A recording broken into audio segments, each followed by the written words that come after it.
Grand Rising, Grand Rising. Let me make sure I'm keeping up. We were in the chat early today. I saw Critical in there. Saw Finn. We got a special show for y'all today. Special show. Got my brothers on the show with us today. So without further ado, let me bring on. We got BK. What's up? What's up? What up? What up? And we got our big bro Steve in the building. Let me make sure that I'm centered. So Steve tapping in as always, usually in the chat, making sure that y'all are staying on y'all P's and Q's. Y'all know, get annoyed with the music after a few seconds. But it's Hot Topic Friday, fellas. Hot Topic Friday, fellas. Great to have everybody on board. Great to be able to have these conversations as we always have. But when I can get y'all on the panels, it makes it hit even more so people can hear everybody's perspective, of course. And we got a lot to discuss, a lot to unpack. First off, how y'all doing, man? Doing great. Yeah, I'm doing good. It just, it's been chilly last couple nights. So today's, I'd say, the first day that's kind of started warming up on our side over here. In Atlanta. Tell the people where you. Yeah, I'm down in Atlanta. So, the weather's just been hot and cold. So first day really that I'm woken up and, the sheets aren't over my waistline. And Steve, you got the fireplace in the background. You looking good over there. It's 36 degrees this morning. Got to do something to take this chill off. Yeah. I'm looking forward to flying back down to the beach up in Jersey. But I appreciate being up here. So it's you appreciate both for different reasons, especially during the holidays. It's nice to have that little bit of cold. But also nice to be able to get away. Critical thinking in the building. As we said earlier, we got Finn in the building. And we actually shared the Discord as well. So for anybody that wants to tap in with the Discord, we shared that link. What I'll do is I'll actually copy and paste it again in the chat. So we can always continue the conversations offline. Please make sure that as you are joining that you're liking. That's going to help boost the algorithm. We want to get this out to as many different people as possible. We got, Maya said, wow, what a treat. Shout out to Dr. King, Professor. Good morning, all. Yes, BK and Steve keeping us honest. That is a fact. And Finn, we're going to have to get you up here one day as well. We're going to have to get you and Critical up here as well. We may also have tapping in. But I guess we're not going to waste too much time. I feel like you guys aren't really guests. You just tapping in on the camera. So I guess we can go a few different directions. So here's the things that I want us to give some feedback on. So there was an interesting conversation on Bill O'Reilly or on Piers Morgan's show with Bill O'Reilly reflecting on the whole conversation around Nick Fuentes. Is it tearing the country apart? There seems to be a bit of a gap between, I don't know whether it's a boomer gap. I don't know what it is. I know a lot of people would say that. I don't know if it's just Bill O'Reilly being Bill O'Reilly, but he seems to be a little bit confused when it comes to Nick Fuentes, in my opinion, but I'd like to hear y'all opinion as well. We had an HBCU issue. We may touch on that, but the way that I'm looking at the rest of these clips, we may not get to it. Then we have the big question: Donald Trump with these Epstein files. I'm going to share a few different people's responses. We had a response from Candace Owens, Nick Fuentes clip that I think will allow us to unpack things. And then we have a former Israeli intelligence giving his opinion on the Epstein files. And he believes that Donald Trump is being blackmailed. And a few people are saying this. I didn't initially, that's not the first thing that came to mind for me. But the more that I was listening to it, the more things started to perhaps move in that direction for me as far as where my mind was taking it. Then we got Kamala giving her opinion. She's doing her world tour. Will Kamala Harris run again? I don't know. It seems like she's trying to run again. I guess if it's, I don't know, who do you think, not that who would y'all choose, but if it was Gavin Newsom or Kamala Harris getting ready to represent the Democratic Party, who do you think has the best chance? I'm assumed did how did Kamala do ultimately? Obviously, she didn't win, but when it came to just like, did she have a pretty solid following when she did enter the race last time? I mean, because she got the job in the way that she got it. For me, I don't. They didn't have They didn't have any like process of electing her. She kind of just got appointed more so Oh, okay. by Biden. And I think that's how I more so saw it. I don't know, Big Steve, what you thinking? I think that the country is so polarized, people are just going to vote party line. I think that really what it would come down to is whether or not they can mobilize their base and get them to the poll. Yeah. I think that's really what it would come down to. Either one would be a nightmare, but it really depends on who the Republican candidate would be too. I mean, they could, the powers that be, the media, they would gladly use whatever ammo they could do to mobilize their base and get them to the poll. And then Lord knows what kind of October surprise they'd come up with. Yeah. That's the thing. I think now is the time where people are the least trustworthy with all these politicians, with politics in general. With politics in general, it's like you get a guy who thinks that boys should be playing sports against girls, and that qualifies him to be running for the president of the United States of America. Like when you look at it from that standpoint, it just says what you said, Steve, how polarizing things are. That's the only way that this type of craziness can get approved on any level. Like people just have to see the opposite as so radical to anything that they're thinking, to where they're okay with accepting this behavior. And then Kamala, to me, she always comes across as like phony. I don't know what I'm getting from her, but that's the same thing from Gavin Newsom. Matter of fact, Gavin Newsom, if there was like the opposite of like why we liked Trump, certain aspects where it's just like, hey, Trump's just going to shoot it to me direct, I know exactly what I'm getting. Gavin Newsom is the opposite of that. And now with everything being such a response where it's like, okay, Donald Trump's going to be the response to Barack, and then Joe Biden's the response to Trump, and then everything's just a response. I guess Gavin Newsom would be the response to a guy like Donald Trump. It's hard to say. Mm-hmm. It's hard to say. Yeah, that's true. Let's get into this first video. All right, so I want to show y'all. Will we do an icebreaker? No, let's get right into it. Actually, no. We're gonna start off with this video. So this is a video when we talk about. Do we want to? Yeah, we're gonna get right into this one. Kind of shifting my mindset. All right, so let's go to this Pierce, and then I think we got Unk in the background who's gonna. We'll pull Unk up in a sec as well. But and I think somebody wrote it. Pure Vita summed it up correctly. The pendulum swings. That's what this seems to be over and over. The pendulum just swinging. So let's get into this first conversation. You guys tell me what your thoughts are. I think Bill O'Reilly is a little bit misinformed. Perhaps he's choosing to be so on purpose, but let me pull it up for you guys, and you guys can share your thoughts. All right, boom.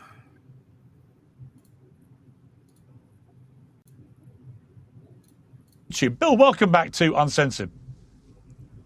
Appreciate you having me in, Pierce.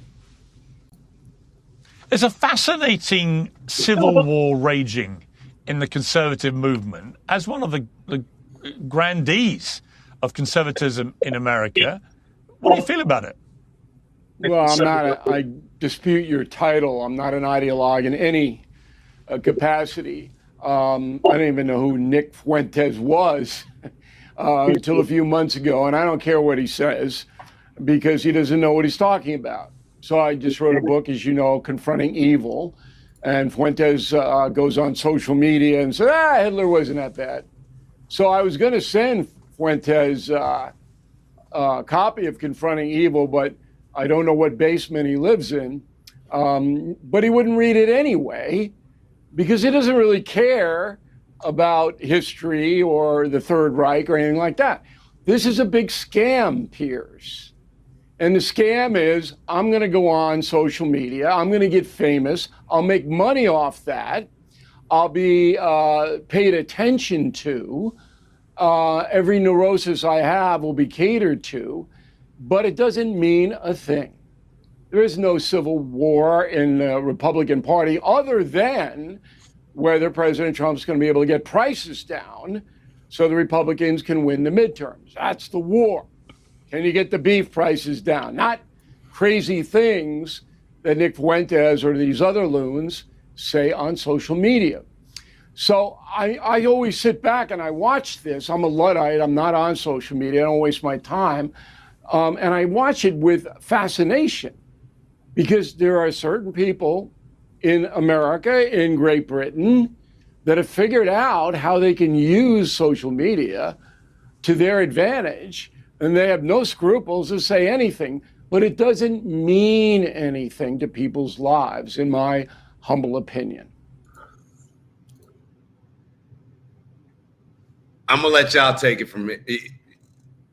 Is Bill O'Reilly correct when he's trying to insinuate that Nick Fuentes does not have the influence that he clearly has that I'm seeing? Is it not real? Is there not is Bill O'Reilly right when he's saying that Nick Fuentes is just acting as if he's just presenting something, these wild theories, wild rhetoric, and nobody actually believes in it? What do y'all think when y'all hear Bill O'Reilly saying this? Yeah, I mean, I'll take a stab at it, but in my opinion, like, this is the great opportunity that, a generation that is not willing to necessarily get overly influenced by what the media says, by what tradition has presented to us. The lies can be tested. There can be checks and balances. We have a direct stream and a pipeline to people's opinions, unfiltered. And the more and more the people that have always been put in position of control or put on the TV screens as puppets have known it to be that if you're not going through the channels that they're using, then they just don't validate what you have. And I think it shows us two things here.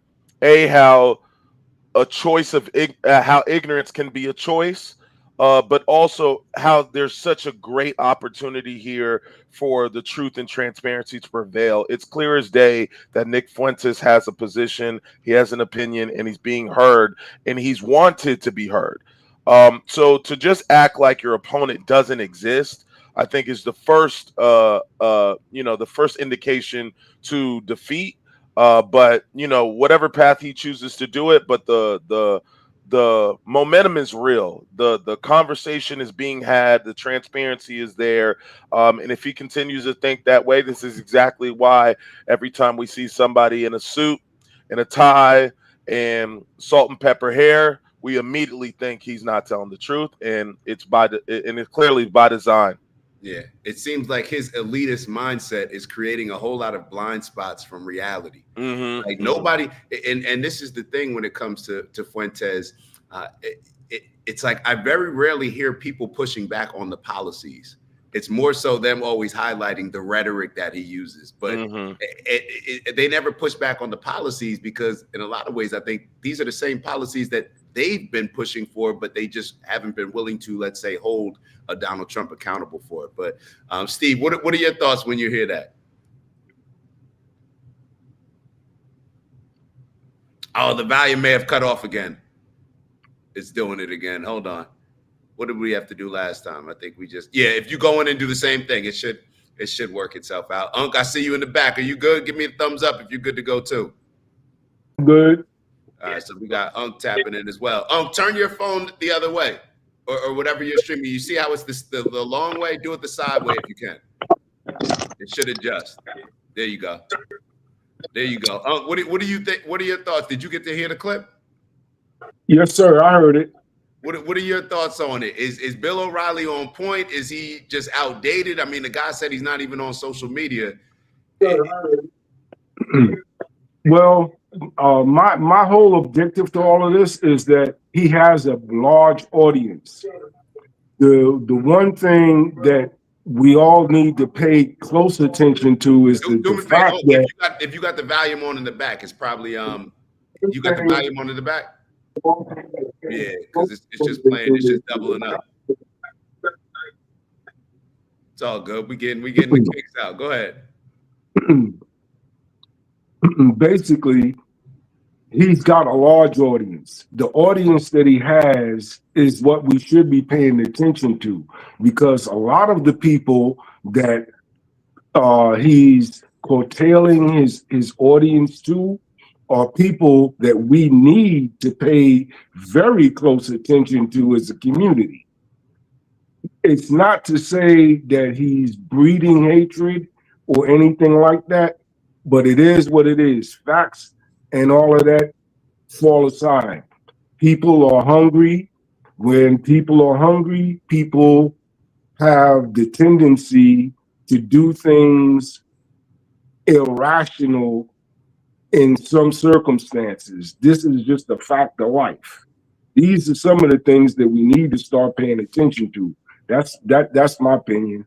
Yeah, I mean, overall, even with thinking that you could just disregard somebody that has the massive following that they have. I mean, he's on a independent platform, getting 30,000 people to watch him at a time. Something that a lot of these mainstream media people aren't even getting on the TV. And now you're thinking that he's irrelevant. And that's, to me, that's where a lot of the disconnect comes in when we look at the certain generations with other generations. It's like, you're not even willing to listen to me. You can't even value what Nick Fuentes is saying and understand that not only are the people his age thinking that, but a lot of other Americans as well are thinking that as well. And this is when you get the Tucker Carlson sitting down with Nick Fuentes and everybody's upset because he didn't push back on it. Like, what did Nick Fuentes say that the majority of Americans are disagreeing with? The only thing that people will say, which is I worry that when he uses certain rhetoric, when he says certain things like about Stalin and stuff, it's going to completely bring the conversation somewhere else rather than it just staying on the policies. Because then we spend all this time talking about Tucker didn't push back on him saying that he's a fan of Stalin, when in all actuality, they discussed other things, cultural issues, policy issues that I think the majority of us agree on. This is very true. This is very true. Steve, is your volume back? It's still out a little bit. So do the same thing, click the arrow, and then change the audio input, and then change it back to whichever one it is from the default, and it should work. But I'll play a little bit more of the show, and then we'll give some feedback in a sec. You mentioned Fuentes there. What's interesting about him, he's gathering a lot more followers. He's appearing on big online platforms like Tucker Carlson's and so on. People are now openly debating him. I want to just play one clip of something he said. You can call me a Nazi. You better be careful. Because if I'm a Nazi, then there's millions of young people that are following a fucking Nazi. So you better be careful about those words. You're saying I'm a Nazi, I'm a monster. There's a million monsters then. There's a million Nazis out there then. Because they love my show and they agree with me way more than they agree with you. And they're pissed off. And they'll follow me into battle. So you better be real careful. You're barking up the wrong tree with that. Now, what I think is relevant. All right, so this seems to be a reoccurring thing where if you speak out against Israel, if you're saying certain things about the Jewish culture, you're called an anti-Semite. You're immediately labeled these things. Do you think that that's a dangerous thing when we start just throwing these labels out here just because people may disagree with your viewpoint, just because people may be critical of Israel? Here we're living in America where it seems like you get in more trouble, you have more issues, more pushback criticizing a foreign country that we're supporting rather than if we criticize our own country. So, Steve, are you live now? Yeah, I should be. Good to go. We can hear you. All right, great. I think Bill is just doing what legacy media people do. I think that Nick has built his following over 8 years now, and obviously he's relevant. And I think Bill's just doing what he has to do in order to talk that legacy media talk. And obviously they're going to dismiss his effectiveness at what he's trying to do because it subverts what it is that they're trying to do. But I think Bill's an idiot. Bottom line, he's just going to do his role, which is to be legacy media. I agree. And shout out to Professor Dr. King. She wrote, I'd love to see interviewers flip the typical approach and change perspective in their line of questioning.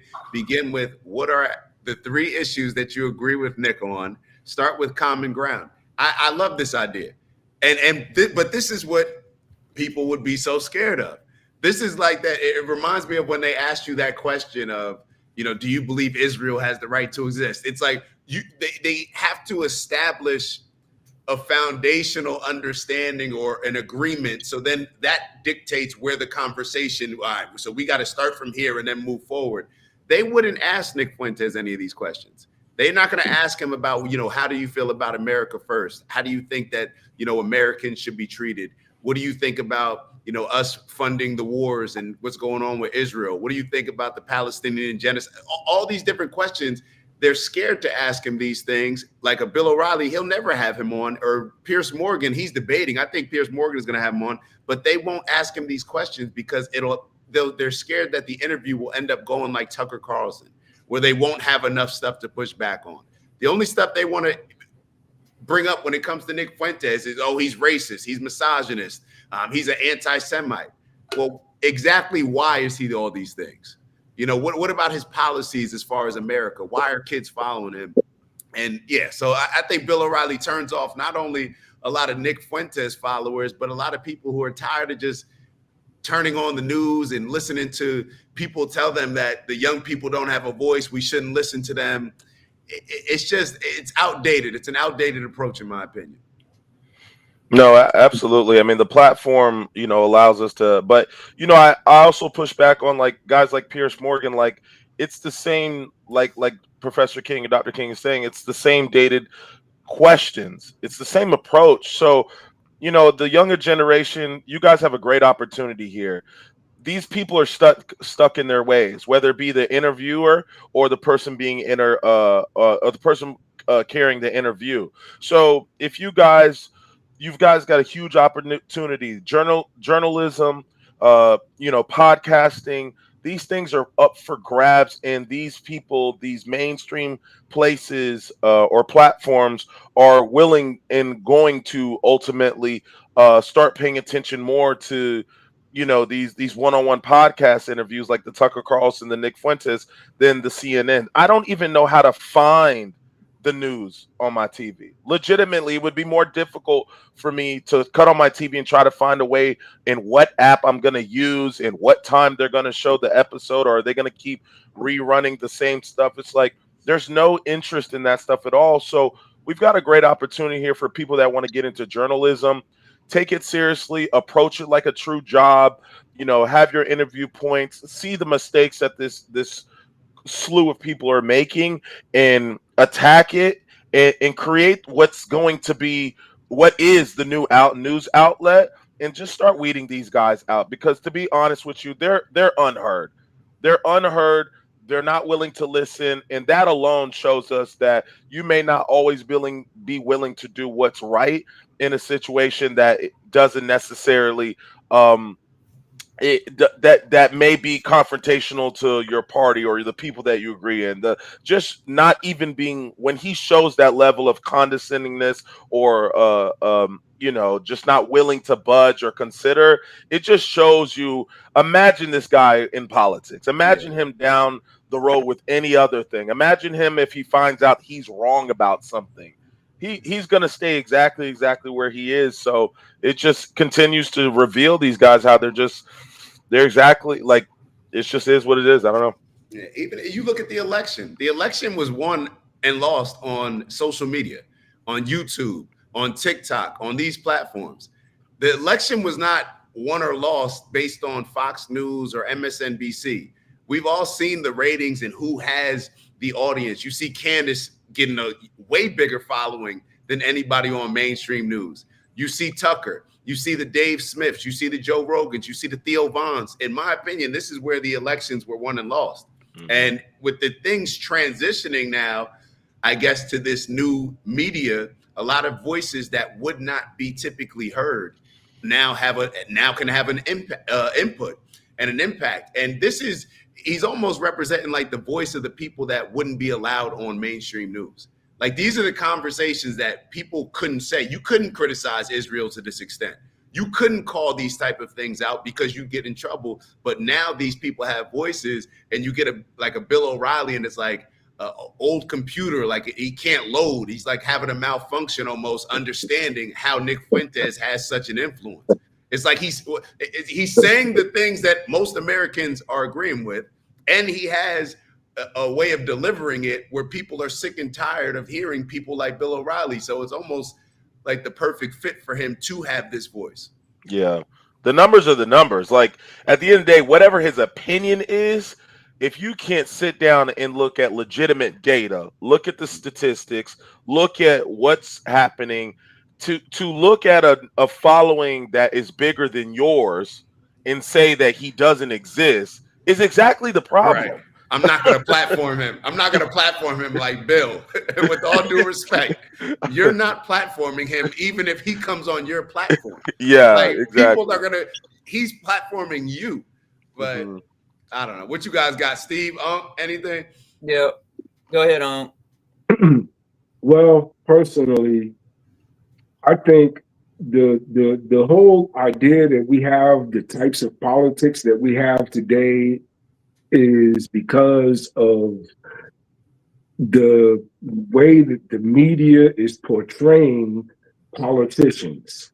Trump would have never got elected when I was 40 doing what he did. But in elaborate on that. Today's society, a showman gets the bigger part of the picture. If you've got true showmanship, anyone will step behind you because you're acting out the role as you go along with whatever particular party that you're showing up for. This is the reason why people still look at Bill O'Reilly. He's a dinosaur, but people still buy his books. You know what I'm saying? But he's a dinosaur. Even the things he talks about are dinosaur issues. But they have a clever way of rebrandizing old merchandise, so to speak. And that's exactly what politics is all about today. Rebrandizing old ideas that a prime example would be the idea that he wants to do away with certain programs that were enacted in 1968. Why 1968? People really don't pay attention to a lot of what a prime example of what I keep arguing about personally is if Trump really wanted to make a difference in all of our lives, he could actually, the same way he signed into law a whole bunch of other things, he could actually lower prices by in mandating a rule to freeze prices for 6 months. If he so wanted to impress the poor person, he would freeze prices for 6 months. You're talking about Trump? Yes, he can write a bill for that. The same way he wrote bills for everything else. I'm sure there's a lawyer somewhere that has a draft for that. You know what I'm saying? So it's the little things to me that we're not seeing in today's politics, in today's politicians, that are discomforting to me, because truly what all of us want is someone to represent us, me, you, everybody. This is what we vote for. We vote for that particular reason. I want someone to represent me.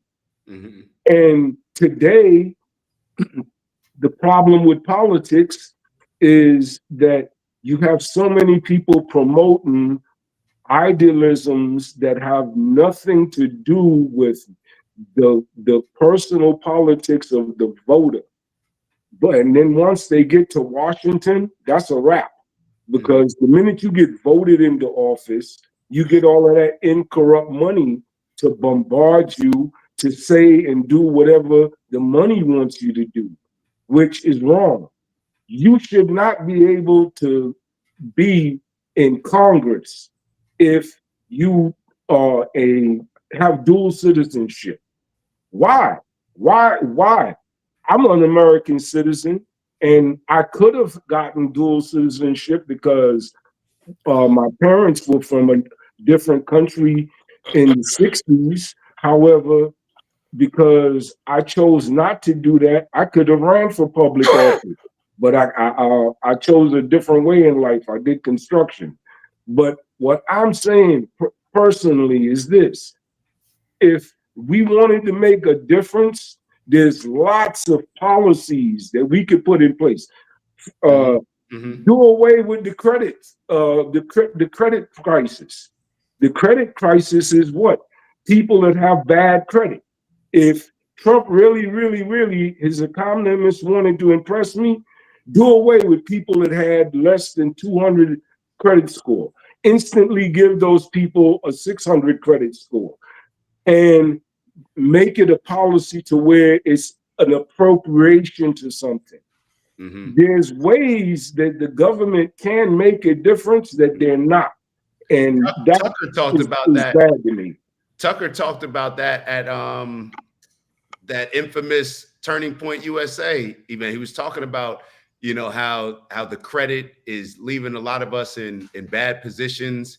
You know, you think about even going to school, you know, before we're 20 years old, 21 years old, we accumulated what?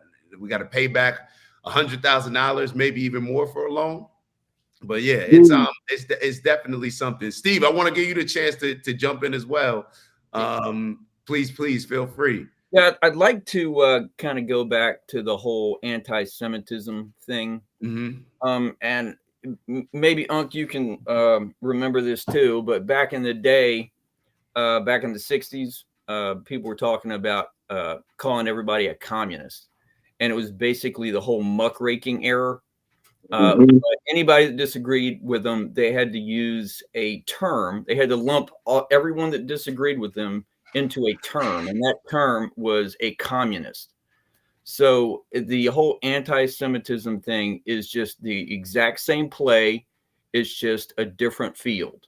You know, I mean, if running the ball works every time, there's no need to throw it, you know? And they run the same plays. The powers that be run the same plays each and every time. And, you know, as far as Bill doing what he's doing, which is being really dismissive against Nick and his followers and so on like that, all he's doing is just digging another grave. He's old. He's outdated. He has nothing relevant to say, especially with modern politics. It's just the same old party line bull crap. Yeah, and I'm with you on the, you know, the anti-Semitism. I've realized, and I think they're going to talk about it in this show, like it just doesn't hold the same weight that it used to hold. And it's actually turning a lot of people off who I don't believe are anti-Semitic, but it's like, you keep calling me something and it's going to get to a point where now I just push back on it, or I don't care that you're saying that. And now that response may come across where now they're trying to use that. See, he said he doesn't care if we call him anti-Semitism. Nope. It's almost like it's been overly used. You've played that card too many times. And now we're seeing how much of an influence that Israel, Zionist, AIPAC have on our politicians. So now we're coupling that with the fact that we're seeing the play that anybody who criticizes this group of people, like what makes them so protected? What makes them so, you know, have this elitist mindset where they can do certain things to other people that they obviously wouldn't allow to happen to them. And it's making us go back and do all this research that people didn't have the access to perhaps before. Now we're looking at, okay, how was Israel even created? I didn't even know. I wasn't aware of how Israel was created. But now people are looking back to that and going to this whole, I think this was the whole reason behind that right to exist question. It's like, well, what does that even mean? You know, I saw somebody in the comments, right? I think it was Pura Vida. I'm not sure. Don't quote me. But I saw somebody say that, yeah, they have the right to exist, or everybody has the right to exist. Every person may have the right to exist, But that does not necessarily mean that a country has the right to exist, because now you're rationalizing whatever way that country went about to become a country. So I think the whole anti-Semitism, that throwing that name at people, it's losing, its steam. Nobody cares. Ben Shapiro, Mark Levin, they can call Nick Fuentes an anti-Semite, and then the next question, celebrate a genocide. So it's kind of like it's just contradicting itself, in my opinion. Yeah. Basically, as far as the anti-Semite genre is concerned, you're right. See, every so often, this is one of the things that they use in politics to make people bend a certain way. Now, don't hold this to any reason. Just get old.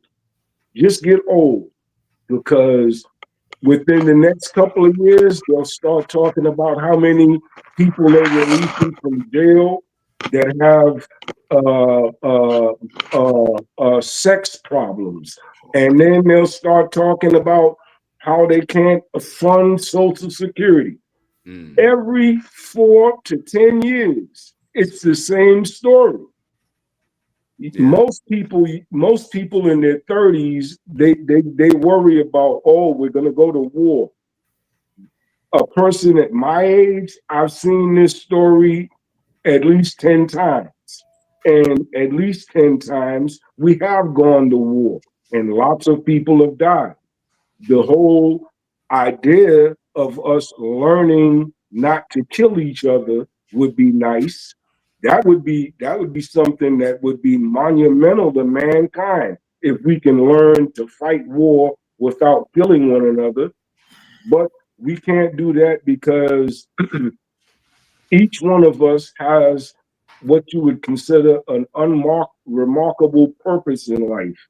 And that purpose is the idiocy that most of us get through religion. I didn't stumble when I said that. Most of us get that from religion, because you have someone on Sunday morning preaching to you, telling you that, don't worry about it. Just pray hard enough. Your lottery ticket is going to come. No, that does not happen. If you don't pick up a hammer, your house is never going to get built.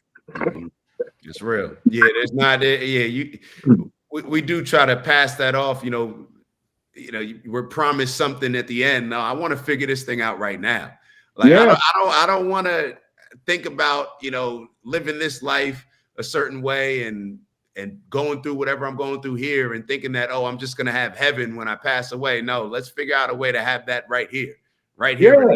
So I want to play this video based on everything that y'all are saying, pivot a little bit.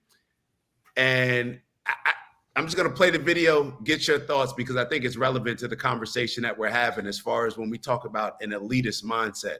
So let me play this, and then we'll come back and get everybody's opinion. You've issued a stark warning to American Jews. I want to make a warning to somebody else, and that's American Gentiles.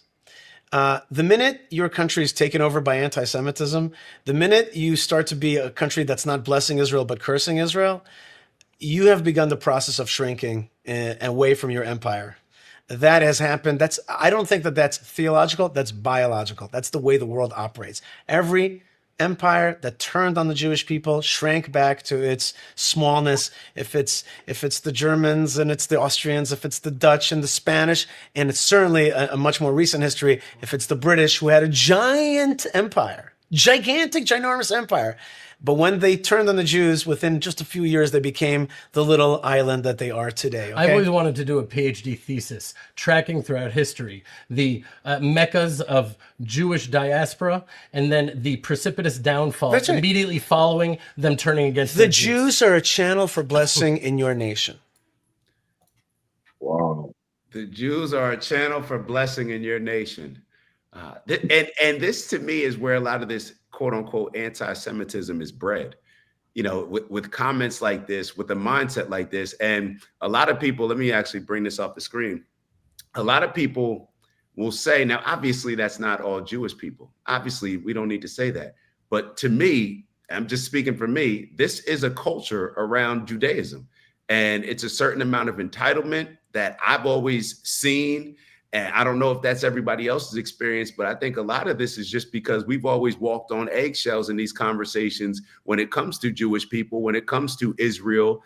It's like everything we've said on this show. You get in trouble for calling out these things.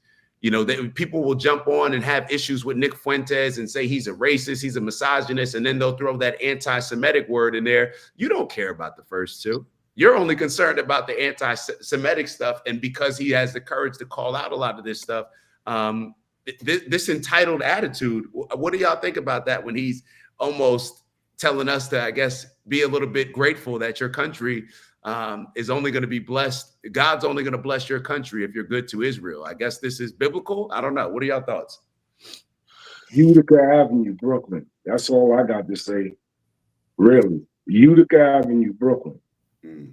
If you from New York and you go down Utica Avenue in Brooklyn, certain days of the week, you'll run into a lot of people that make you feel uncomfortable in your own country, knowing that you're just getting from one place to the next. Mm-hmm. Why is it that way? It's that way because it's a two-way street between every race of people.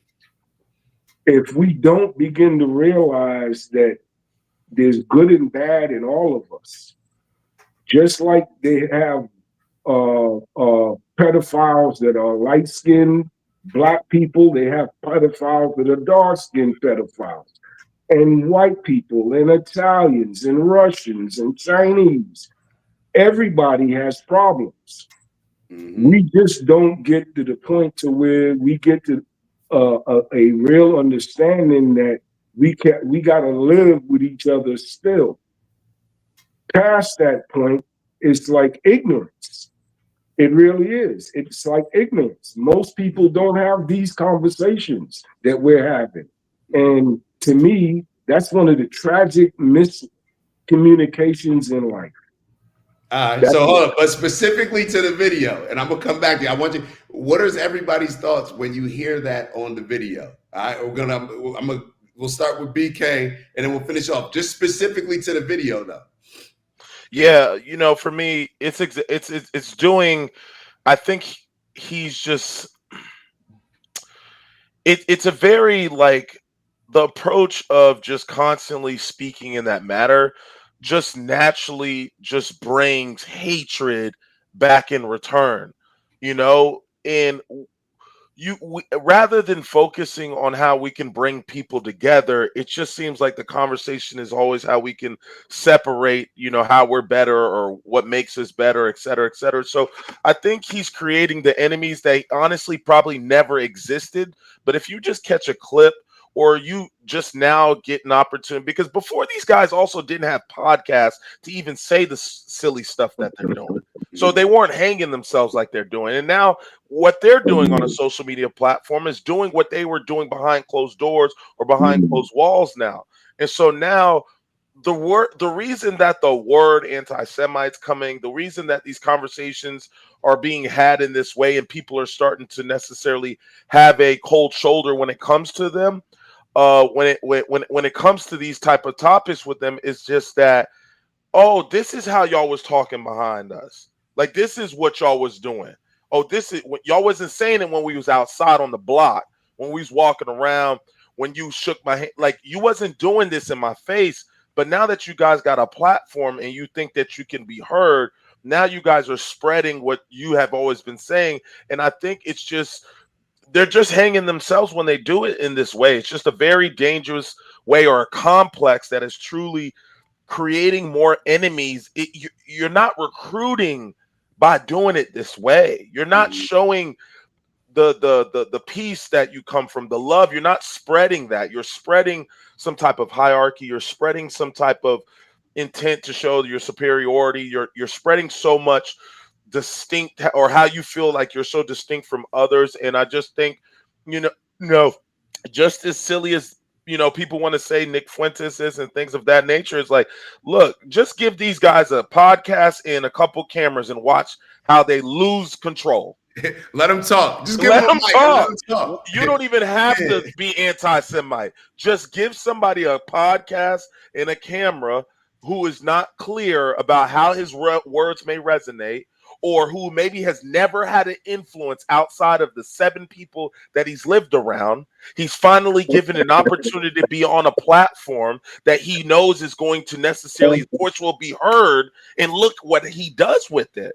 So I like it. I like to see him expose his true character. So when the energy different, or you now you know what it feels like to be hated on for what you said. Not somebody just taking a bias, not somebody's opinion, not because somebody doesn't know anything about you. No, we created these opinions based on what you said, and now you have to stand with that. And these guys are going to show that they're never were prepared for a mic, a camera, or an audience to begin with. And now we're going to test that gangster or that speak that you have. We're going to see how you stand when you're in front of somebody's face, or the energy. We just want to see you stand on it. I'm big on that. That's my political party. Stand on it. That's why even with Nick Fuentes, let everybody express exactly how they feel. No censorship. And then let us just be the judge of whether let us be the judge. Steve, what you thinking? I agree with BK. Obviously, this guy is just sowing division. He's running that same narrative that the only way that God's going to bless your country is based on how many Jewish folks you got in it. I mean, that's basically what he said. So I disagree with that completely. It's got nothing to do with that. But if you believe that the Jews are God's chosen people and there are no others, then I can see where that could crop up in your narrative. I think that it's unfortunate that we're at this point, but I believe that anytime you take umpteen million people and carve out a spot in a problematic area between 2 dueling folks, and you say have at it, and oh, by the way, here's billions of dollars so you can do whatever you want and act however you want, and then you roll up with the reason why you have the ability to be this way is because of what happened with Hitler. Meanwhile, we abort 37 million babies a year worldwide, and nobody bats an eye. So, I'm not saying that, I'm just saying it is what it is, right? So, my big deal is you can't cause division like this and not expect it to lead to other things. I hope as a people that we can remember what these type of people are saying, just like what people said during COVID, which was crazy and unthinkable as how we treat people. But do we forget in 2 weeks when the next new play gets run, on social media or on legacy media? I just hope that we have the wherewithal and the staying power to remember this garbage when it's time for us to hit the polls, or when it's time for us to start framing up our new either spiritual or political thought process as a people. Yeah, and it's showing that we are the ones that we're the only people, like we the people are the only force that can hold them to that checks and balance system that you were talking about, BK.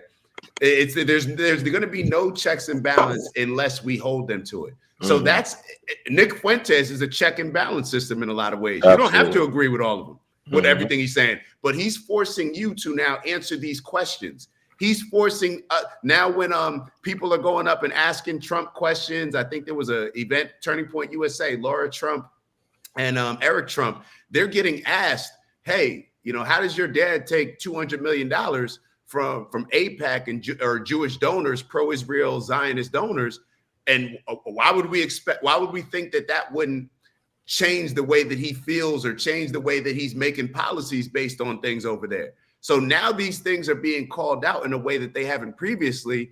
And it's almost like for a lot of Jewish people, we've done a disservice, I think, by making them feel so protected and embrace their victimhood of, because the Holocaust happened to you, now you can commit your own genocide. Now anything that you do to justify defending your country, you can go to whatever measures possible just because there was a Holocaust. Like, all of these things just get excused.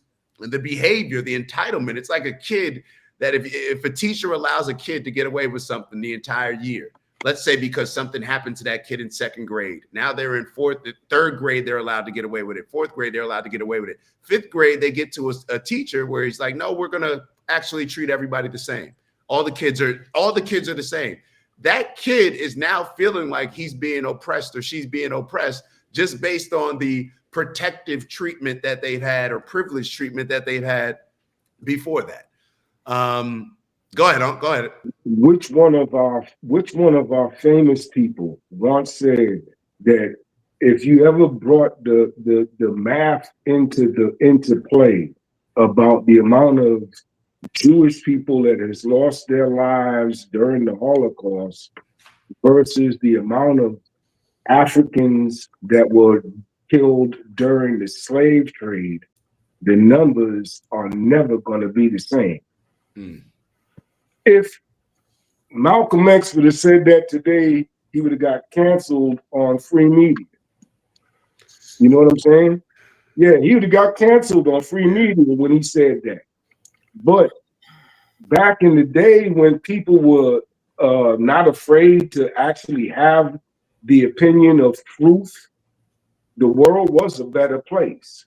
And the one thing that I like about having the conversation that we're having right now is that we're making a better place for each other by having these conversations.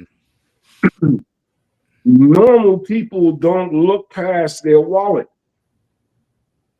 because a normal person can't see common sense past the opinion of them not having that extra $5 for a Starbucks cup of coffee.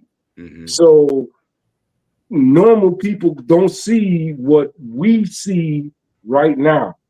And the scary thing about all of that is that these are your neighbors. These are the people that will stand up in the stalls next to you at work, and they have a completely different mindset. Their mindset is more of the sheep versus the wolf. And we all know what happened to all good sheep. And this is one more reason why, to me, Catholicism is not the way to go. Oh, we're gonna have to elaborate on that later on. I don't know what do you mean as far as what could make that connection for me? I'm not sure that I understand. Okay, well, Catholicism teaches you to be the sheep, not the wolf. True Catholicism always, regardless of what denomination of church you go to, they want you to be the lamb. I don't want to be the lamb. I don't want to be Jesus, but I don't want to be the lamb. I want to seek my truth. I want to work for mine the same way that you work for yours. Good opinion. Yeah, I'm not. I wasn't even familiar with that. That's why I was asking, like make that connection for me. Let's keep watching a little bit of this, and then we're gonna move on. We got a couple other videos. Okay. If Fuentes is coming out saying, get the blank out of here, I hear it.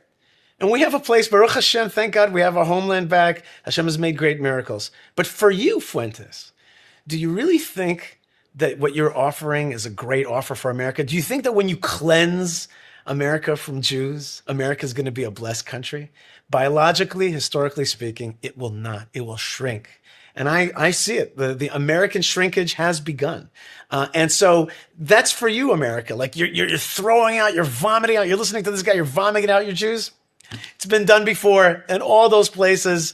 Look at these great cities. Yemen used to be a great, a cultural mecca for Jews. It became what it is today, a crappy little country. And look at Lithuania and all these places. They were once important because the Jews were there and they brought God's channel. They channeled godliness into this world. They brought smartness and innovation and political innovation and cultural innovation. You kick them out and you go to Vienna today. I've been to Vienna. Very, very nice city. A shadow, a memory of great times past. Okay, a nice place. They keep it nicely, but it doesn't have the power. The Jews bring the power. You want to kick the Jews out of New York? You got Mamdani. He's going to kick the Jews out of New York. He's going to arrest the Netanyahu. He's going to globalize the jihad. Gesundheit, hate, as we say. Good luck. Let's see what happens to your great New York City without us. And I think that there's another aspect of that, which is, who will stand with Israel? The nations are to be judged. We know, and Fuentes says truthfully, we will survive.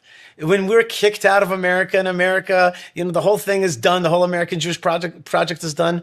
We're going to be fine. Within a span of a few hundred years, we went from the Babylonian to the Persian to the Greek and the Roman Empire. We're still here.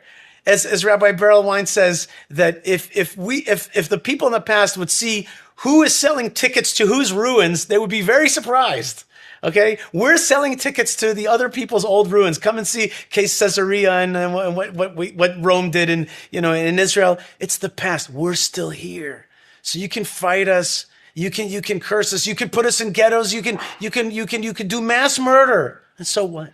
We're still going to defeat you in the long run. At the end, not because of our strength, and not because of our amazing smartness. It's because we're channeling what God wants in this world. And there are many people in Texas and around the world that want to connect to the living Israel, to the rebirth of Jerusalem. They believe that the God of Israel is doing great things, and they want part of it. This is wild. I'm gonna be honest. This is hard to watch. It's hard to watch. Like, this is, and I want to be very clear. Like, when we talk about culture, because this is the issue for me, and then we can move on to whatever else. But the issue for me is that this is the culture of a lot of Jewish America, of Israel, of Zionists. This is the culture. Like, we can, there's certain things that I see when people talk about Black culture, that may not be what I represent. That may not be what I agree with, but I can't act as if Meg the Stallion, drill music. I can't act as if that's not Black culture. It's not dominant Black culture. So I can't be offended by it. When it comes to Jewish people, when it comes to Israel, when it comes to Zionism, the fact that this guy's even sitting here saying this when your country was created by all of these other people. The only reason why your country was created was, maybe the country being created, when you have a country, like you said, Steve, earlier, when you have a country that's created the way that it was, maybe it does give you this sense of entitlement. But this is just a disgusting mindset, like you said earlier, that if anybody else was preaching this type of stuff, you would be canceled. This is the stuff that if Malcolm X, when Malcolm X was saying certain things like this, everybody else had an issue. He was the one being called racist. And now the script's been flipped to where if you don't treat Jewish people in a special way, you're the anti-Semite, you're the racist. Like, the mindset has been completely shifted, in my opinion. I mean, we've watched, even, if you think about it, what group of oppressed people at one point can't sing the same song he's singing? Like, said anybody who's been through any type of adversity, been through any type of slavery, been through any of that. Like, it doesn't breed entitlement because you find a way to take the shackles off of your own feet because you chose to overtake the oppressor. So it's just like, but some people do believe that, like, they have strength because they went through something, but it's just like, you ain't really done nothing too special, my guy. Like, you regular. And that's the thing, and that's the pushback. What you just described, it's like, y'all keep trying to tell me you're special. Like, if somebody keeps trying to tell me how good they are in whatever, they may be okay at it, but now, you know what? Yo, you're trash, bro. Like, you keep telling me you're so good. Matter of fact, you're weak. Your game is not that, you know what I mean? You start to push back in a way where it's like you're trying to Like you're trying to beat me into accepting how you view yourself, right? Which is entitled, which is elitist, which is all the things that you try to act godly, like you're above almost. Like this is not a godly way of approaching things to say that my people are blessed and chosen and yours are just the Gentiles, just the regular people. Yeah. You know? It's just wild to think, because if you even look at the position, like, let's just take football into perspective. Like, yeah, we want a corner or a safety or a running back with a chip on his shoulder, but there's a fine line that we're not listening to. And so this is what I'm saying. Who wants a safety with a chip on their shoulder? I want the Bob Sander. Like, when you thinking you just him and we looking and you get cooked on the next play, that's where the humbleness comes from. But see, when they're not met with what we're saying, when you're not met with that one guy who gives you that ole or that whoop-dee or that run through you, you start believing you him.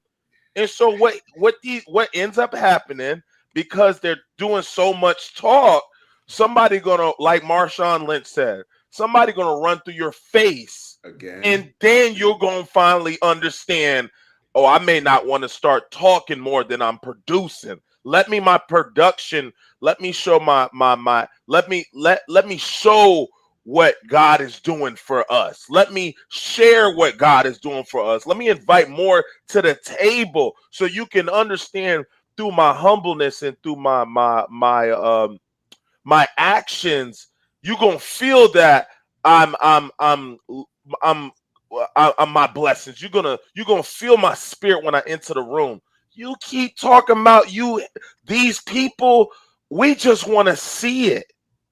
And the younger generation, which is what I love, we not falling for none of that. None of it. We are challenging religion. We are challenging tradition. We are challenging politics. I don't care who you are. If you cannot show me and convince me through your actions with your mouth shut, I'm not buying anything that comes in a book, in a package, on a platform, on a podcast. We want to see the answers. We're no longer accepting what y'all been giving us. And like my bro just wrote, and I'm sorry we didn't get you on here, but definitely next week. But it's almost like the QB with the red jersey that we can't hit saying he's him, and now the red jersey is absolutely off. We're going live. This is exactly that. And what's so and it's to the point, to your point, some people you'll see hype themselves up and it actually come to fruition.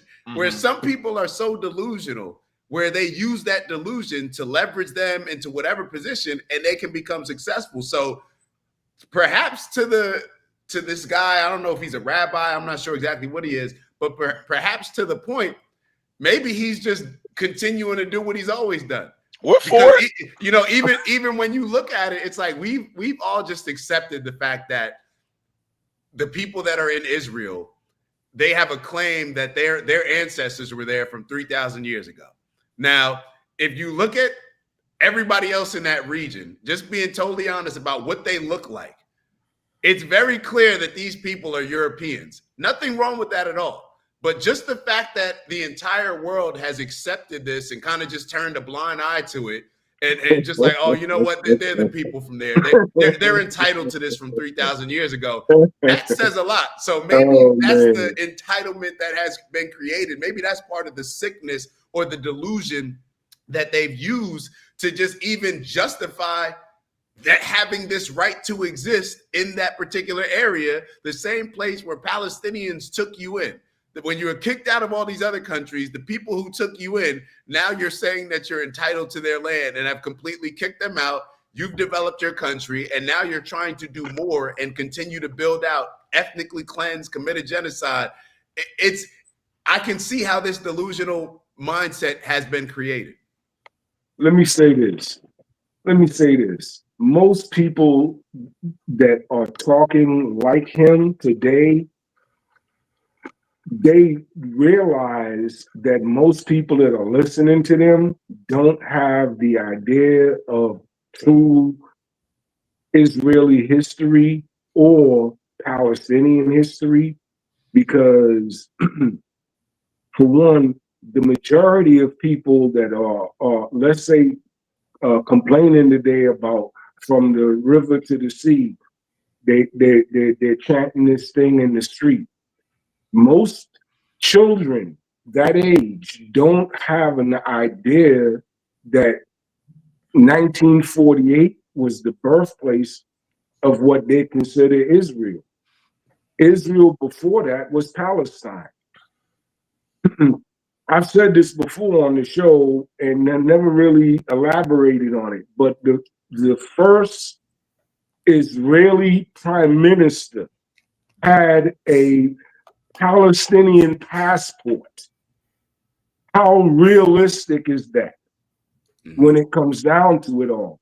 The first prime minister of Israel had a Palestinian passport. That is what I'm talking about. This is history. You can look that up, Google it. You know what I'm saying? But people don't get any of that. And then Jews for years have been always given a bad rep when it comes down to certain things like diamonds and every Jew is rich. So when it comes down to the anti-Semitic thing, they promote that themselves so that it's something that they can point a finger at. So hold on, my fault. But stay right there, because I want to. Do you think that's being done on purpose? Because it's almost to the point where it's like I'm looking around, like, hold on, you have to be doing this on purpose. You're trying to antagonize me. Go ahead, my fault. Yes. How can you not take it that way? For real, how can you not take it that way?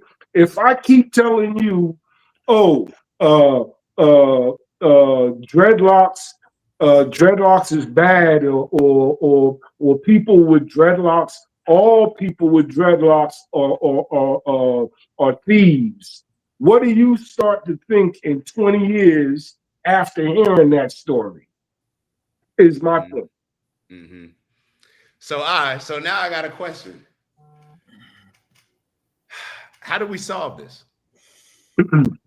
How do we figure out, because it's one thing, and I think we definitely should be calling this stuff out, because that's the truth that you even discussed last time or yesterday on the show, Steve. Let's unite on truth. This stuff needs to be exposed, not to bash a certain group of people, but there needs to be a certain level of accountability, in my opinion, held to all of us across the board. Nobody can be walking around feeling like you're entitled to more than the next person just based on your race or ethnicity. Nobody should be walking around thinking any of that. And when that happens, of course, it's going to create this tribalism.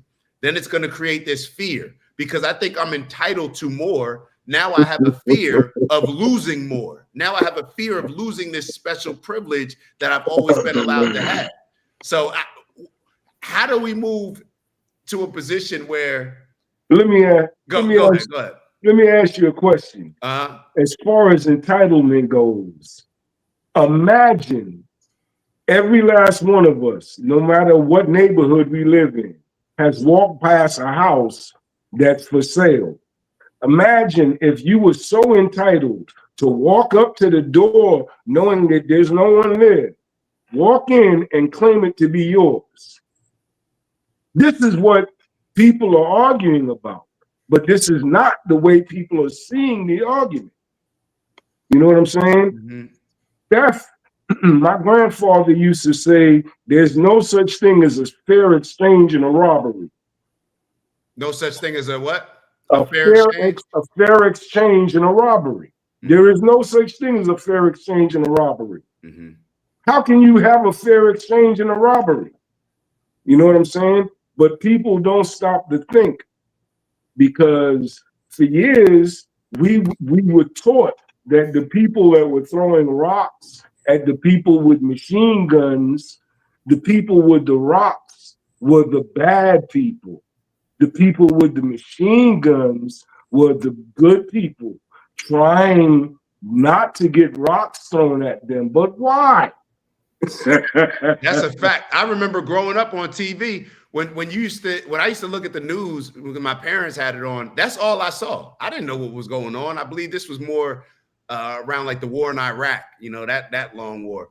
But that's exactly what happened. I don't know how we became indoctrinated with that exact view that you have. I can remember looking at the news and seeing some people with rocks, little kids hiding behind walls, and then you see the other people in their military got their guns, and we did see it like you said, huh? We did see the bad people as the guys with the rocks, the uncivilized, the animals. That's how we're looking at it. Steve, I see you over there. I know you. Please give some insight. So if you could, what was the original question? Yeah. So as far as two things. We're talking about all this entitlement that we clearly hear in this person's voice. And Right. It's one thing for us to call it out, right? It's one thing for us to call out these issues, call out this entitlement. But unless your goal, which he tried to say, which is a lot of people's, we're trying to cleanse the country of Jewish people. Like it goes from, hey, we just don't like the influence that it seems like, Israel Zionist has on a lot of our politicians. And now it goes all the way to now you're trying to create a Holocaust against the Jews. How do we, the pendulum is going to swing perhaps all the way in the opposite direction where this could end up being something. It could end up being a war. But how do we catch that in the middle and have some form of balance where it's like, hey, nobody hates Jewish people. However, we can call out certain things just like we call out these things about any other group of people. Like, so how do we make sure that we don't get to that point where the pendulum swings in the complete opposite direction? Because nobody wants a Holocaust. Nobody loves Hitler or thinks that Hitler was the most righteous person. Nobody's seeing those things. However, you're going to push people in that direction to maybe look at, well, what was Hitler really saying? What was it when we hear people like this with this entitled mindset? Because everything that he's saying, if you sat down, if we just listen to what that person said, let's say I'm running a country and somebody like that comes in my office or that's the feeling of a whole bunch of people, like, hold up, bro. You think that my country's supposed to treat you special? You think that we have to bless you? And you can see how the conversation could get to a point where now we're exploring like, well, y'all classified Hitler as all these things, but let's actually look into what Hitler was really saying. Let's actually look into all these things that we previously didn't look into. And not that we're going to walk away saying Hitler was right. However, we also may say you weren't right either, when it comes to your mindset. And I'm not talking about with the Holocaust. I'm talking specifically to this video. Yeah. But how do we create some form of balance? That's the question. I got you. So just like all the other times that something like this has happened over the years, they're running game on us. And they're trying to use any way that they can to influence us to get us to act the way that they want, whether that's an emotional response that then leads to behavior or whatever. The best way to keep that pendulum momentum to a degree that's controllable, at least, is doing what we're doing right now. And that's have intelligent conversation. But it always goes back to our families. You got to control your piece of the pie as a man, as a woman, as a couple, as a parent. You've got to control your family and make sure that you're good to go, and as a unit, you're being that change that you want to see in the rest of the world. That's the reason why, in my opinion, the powers that be stole that. They decimate the family. And if you look at a family unit like a cell in the body, in order systematically that body to become ill, you have to destroy the cell, the breakdown of the cell wall, the breakdown of the connection between the stomach, the vagus nerve, and the brain. There are so many things that control how we feel and if we're sick. But they have destroyed the family unit for the most part. That traditional family unit that we used to have in the United States that made us so strong. We've got to restore that. And when we get that done, then we have a chance. But until we really focus on the family, and I hate to sound like some kind of TV preacher or something, but we really do have to focus on the family and bringing us back to a point where we are closer to 1960 in a way that we do everything together, right? Not necessarily the mentality of 1960, but definitely we do everything together as a family. And at least at that point in time, you have the ability to have momentum within your family to stop the momentum of the pendulum. And that's the reason why we always talk about the higher it swings up on the right, the further it's going to swing up on the left the next election cycle. We've got to restore the family. I think you're hitting the nail on the head. And when you think about it just from that standpoint, all the policies that have been put in place to incentivize us to not have families, the state of the economy, things that we discussed earlier, how, we're not even thinking about having families. We're not even feeling that we're capable of supporting ourselves half the time. To now have a family, have some kids, have a wife, it can become difficult. However, that doesn't give us the excuse to not lean into it and to not figure it out. It's harder, so what? We have to figure it out. It's the only option. It's the only option. Whatever your bubble is, if it's just you right now, then it's just you. But control your mindset, control your emotions. Like you said, before, your emotions will control your behaviors. Your behaviors will control your legacy. I like that. That's the way to look at it.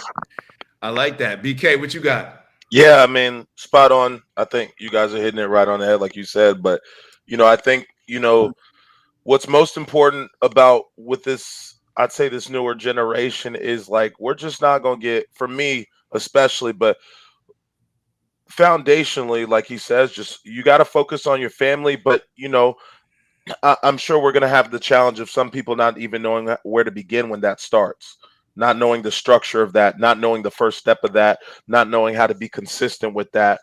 So there will be somewhat of an ignorance. And typically the people that lean into following something else is when they don't have a purpose, or they don't have an instruction manual of how to do it on their own. And those are typically the people that they're able to take advantage of. So in the same breath of it, I'm challenging anybody who's speaking on the back of religion.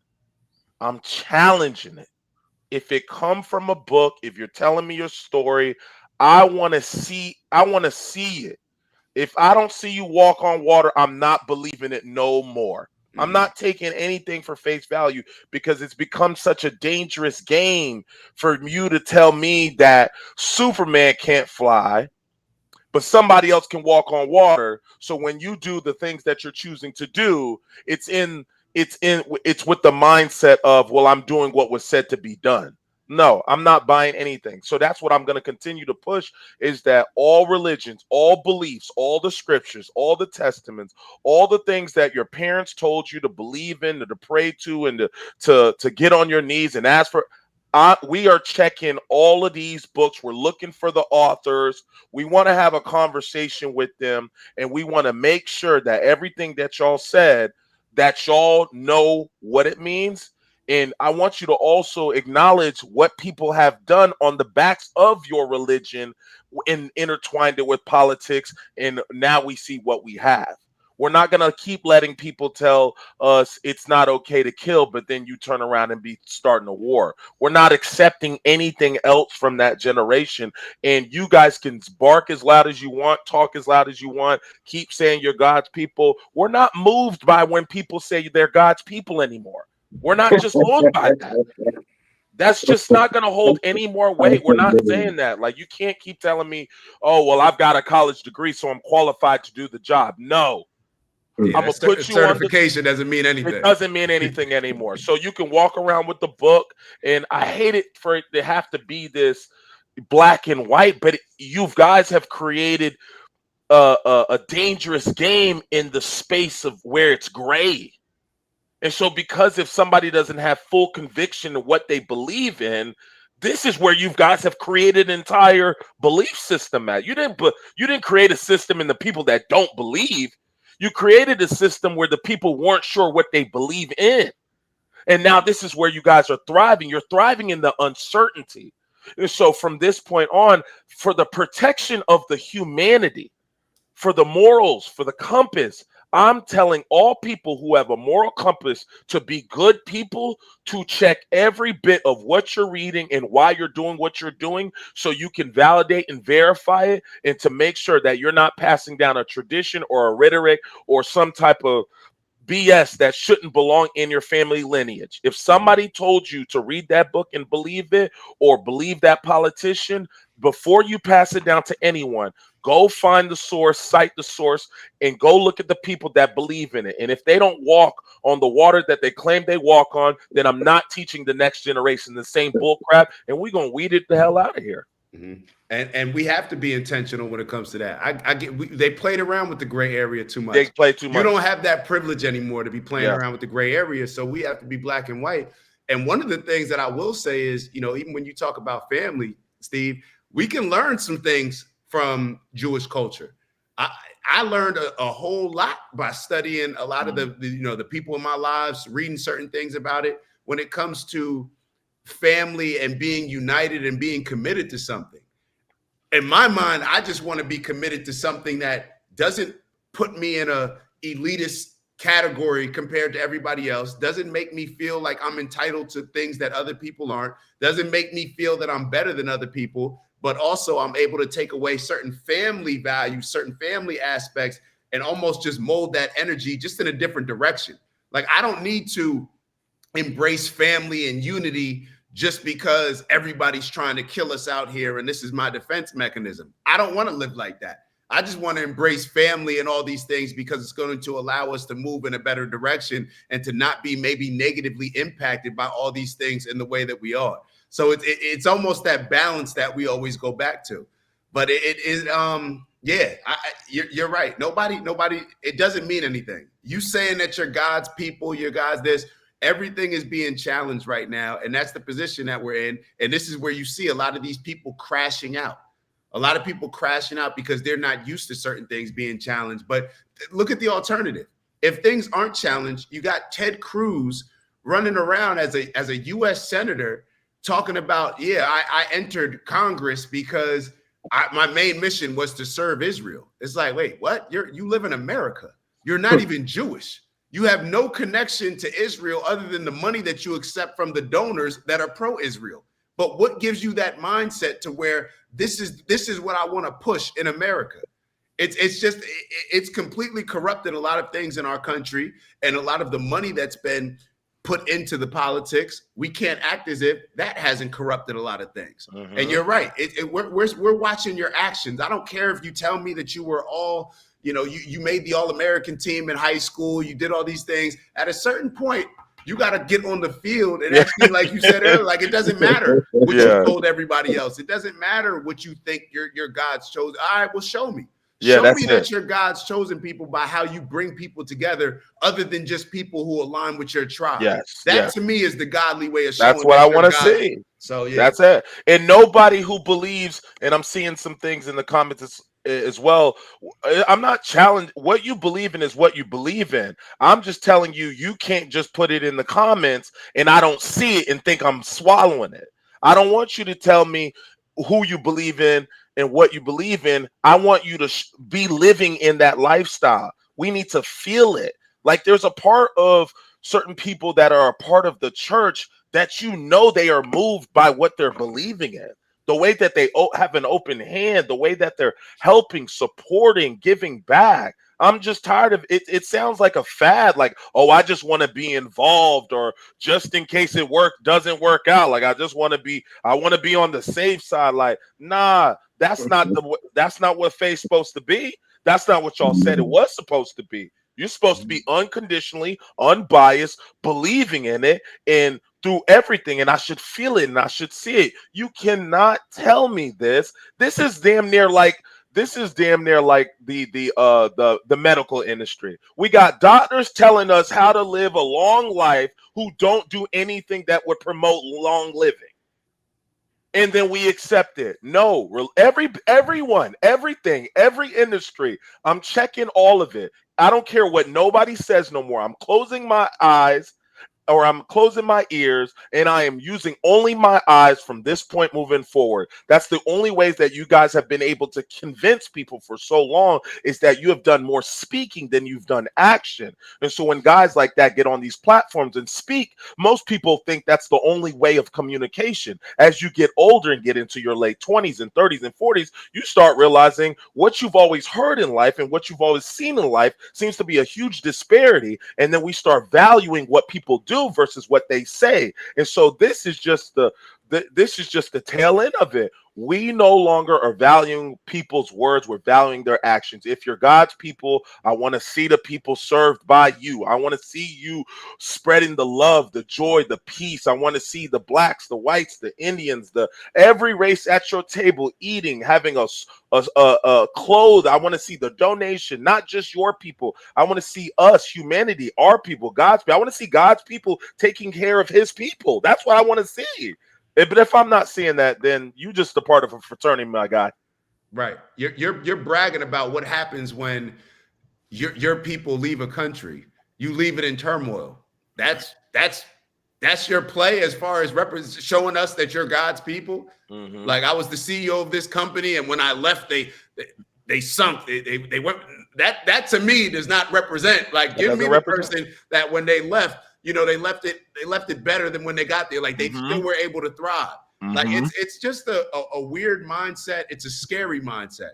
Mm-hmm. That's where, to me, a lot of the fear comes in. People are so scared. People are scared that they're going to be held accountable to the same standards of everybody else when they've received a certain level of privilege their entire lives. And that fear, now they don't know if they're going to be able to survive or compete in an environment where they don't have favorable rules, where they don't have everybody walking on eggshells when it comes to their thoughts and how they see the world and how they see themselves. So it needs to be checked. Like you said, it's nothing against it. You may be right, but we're going to call it out. We saw what happened with 2020. We saw what happened with 2020, where everybody was out here. All they did was put Dr. Fauci up there, and they put his title, and everybody in America, especially the boomers, all the people that rely on news outlets. Think about it. You're relying on news outlets. You're relying on the very same news outlets to give you information about a product that they are trying to sell you, that the people that make the product are the people that fund the news outlets. Big Pharma is the funder of MSNBC, Fox News. That's they sell advertising space. Big Pharma buys that. So Big Pharma is the person that's putting the expert in front of us to tell us that, hey, you need to take this. It's ready. It's healthy for you. It didn't come from this lab. It came from a bat. It came from an animal, all these different things. And they get the majority of the people to buy into it, to the point where the rest of us that may call it out or challenge it, by the time people start seeing it the way that we're seeing it, where now everybody's doing these apology tours. Stephen A. Smith apologized to Kyrie Irving. I saw Piers Morgan apologize to Novak, the tennis player. Now it's already too late. People already took the medicine. Big Pharma already got rich off of it. Now they're on to the next one. But once we can't let up in challenging things, because the people are not letting up and trying to sell us things that are going to end up being detrimental to us. We have to constantly challenge stuff. People want the comfort of being able to trust certain people. That's why people like the news. Oh, I can trust that. Yeah. I don't want to look at the opposing view on the other station that doesn't represent the comfort that I want to already just to rationalize my current thoughts on it. So that's the hardest part of the older generation, right? Like, as you notice how like my mom, the older she's gotten, it's like the more difficult it is for her to understand that, Mom, the news may not be telling the truth, or Mom, the medication that you're taking, that you've been taking for 40 years, I don't think it's working, because they just can't believe it. And that's what we know a lot more now, and we're also willing to stand on it. We're not in fear of nothing. We're not afraid of what the repercussions are anymore. Oh, you ban us online, cool. Or you come, we're standing on all the business that you thought we couldn't stand on. And so you're not going to be able to hush, put us in the corner. Cats like Nick Fuentes can go get a bigger following than you and put 8 years and have a bigger platform. Candace Owens can have a bigger platform. It's over with. You can speak. Just because you're speaking louder doesn't make you right. So we're just going to continue on this journey of checking all things that were stated to be true. It doesn't mean we don't respect it, but we respect and owe the people and humanity the truth. And we're tired of these, what I would say, the marketers running the game that Steve is saying, running the play. Oh, we've seen this game too many times. We've seen the same crossover over and over, generation after generation. Okay, now we're gonna stop this crossover at this point. You can't hit the old trick. So it's either you get more innovative and give me the respect to even try to hit me on the head with a different combo, but the same crossover is not gonna work here no more. It's done. It's over with. Mm-hmm. I agree. Hey, well, you know what? Basically, I look at things like this. The circus wasn't something that people went to an arena to see. People went to an arena to see people get slaughtered. Today's arena is most people's idea of television.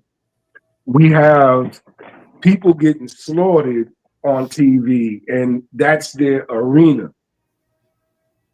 When they go to public drama, that's the whole idea.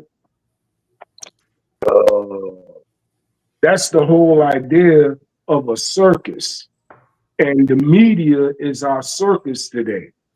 There's no doubt that Fox News and most news outlets is not a source of entertainment more so than news. So we don't get news, we get opinion. We get facts from people that really aren't there to give us facts, just an opinion on someone else's fact. But we rely on that as though it's news. It's not the weather. Think about it. So I think about it, even if I was the most powerful people in the world, right? And even when we think back, I think I played a video a few days ago about how the books were chosen, by a lot of the political influencers or the powerful people at that time, which books were going to be in the Bible, if I was a super powerful person and I'm looking to control people, do you think that would I just control people with politics, or would I also use religion? Would I also use all these different things that I'm going to use to control people, to make them stagnant, to make them believe in something that may be detrimental to them, to sell them something down the line like, hey, if you're just good to Israel, if you just accept this as your Lord and Savior, then you can get into this place of heaven. Then you'll be treated well. Rather than going back to, in my opinion, what perhaps we may need to go back to, those WWJD, what would Jesus do? We're not moving in a way where we have enough courage to actually do what Jesus will do. We want to praise Jesus. We want to do all these things, but what would Jesus actually do in these moments? Jesus would probably be the one standing up and having the unpopular opinion and willing to die for it, while everybody else is just kind of going along with the get along. I always sit back and wonder, like, yo, where was all this energy? Like even though Jesus may have told some of his, right-hand mans to stand down, where were all these people that, could have stepped up and saved Jesus and stepped up against the powers that be, the Romans, the Jews, whoever that Jesus was getting criticized for, speaking his word, speaking his truth? Where were all these people standing up? And right now, the same thing will happen. Because what happens right now when you got a Nick Fuentes? What are they trying to do? What happens when you have a Thomas Massey?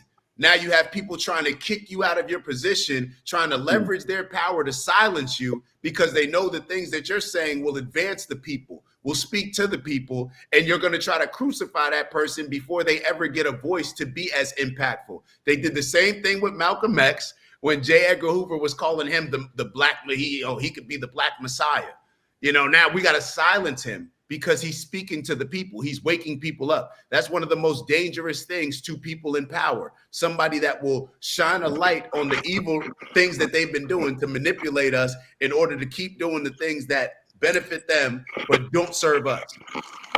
Yeah, I mean, take a look how you went, like, as far as like when you can control what you were saying at the beginning, but you were saying along the lines like when you want to convince people and control people, you control all aspects and intertwine this stuff into it. So think about that. We're controlling the politics, we're controlling the money, we're controlling how much the 10% of the tithes and offerings, entertainment, that we're controlling the entertainment, we're controlling what you wear on a particular day to go to a particular space.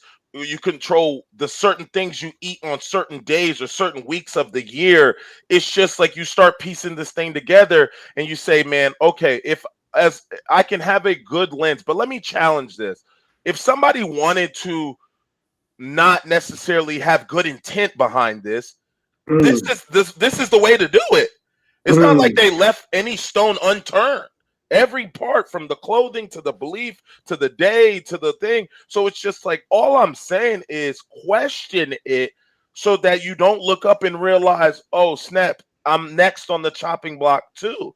Because by intertwining, I think it's very important that we understand that I believe there's a certain age where people aren't prepared to be there's a certain age where people aren't prepared for whatever religion it is that they may believing in. Mm-hmm. I think that you have to grow individually as a man, not holding on to any outside belief, but establishing your foundation and identity as a good human first before you indoctrinate anything else. But when we start doing it at such an early age where people are very malleable, they're very influenced, then this is why the conversation becomes, it's not that we don't want to believe in what it is that you guys are doing it at a point in time where the people on the other side can't make a conscious decision to choose you versus you choosing them. And when you are left with somebody given the choice to believe in you, do you stand true? Have they felt conviction with you for the past 25 years to still walk through with that faith and want to believe in that? Or is this something that has been done since they were 7 years old and they don't know any better? Mm-hmm. We have to challenge the tradition and the approach to it. I think a great way to sum this up, on the spiritual side of things, is if your spiritual belief structure doesn't promote treating others how you want to be treated, then maybe it deserves a little self-reflection. And I think that really ultimately is how we need to look at things. We're always going to have religion. We're always going to have that. The thing that I don't want is everyone to have the same religious belief to where we're that much easier to control. I think that head knowledge without heart knowledge is a problem. Definitely needs to get fixed, but that's an individual thing. But again, from a self-reflective standpoint, if you're not doing unto others the way that you'd have them do unto you, then that's a problem. And, simple as that.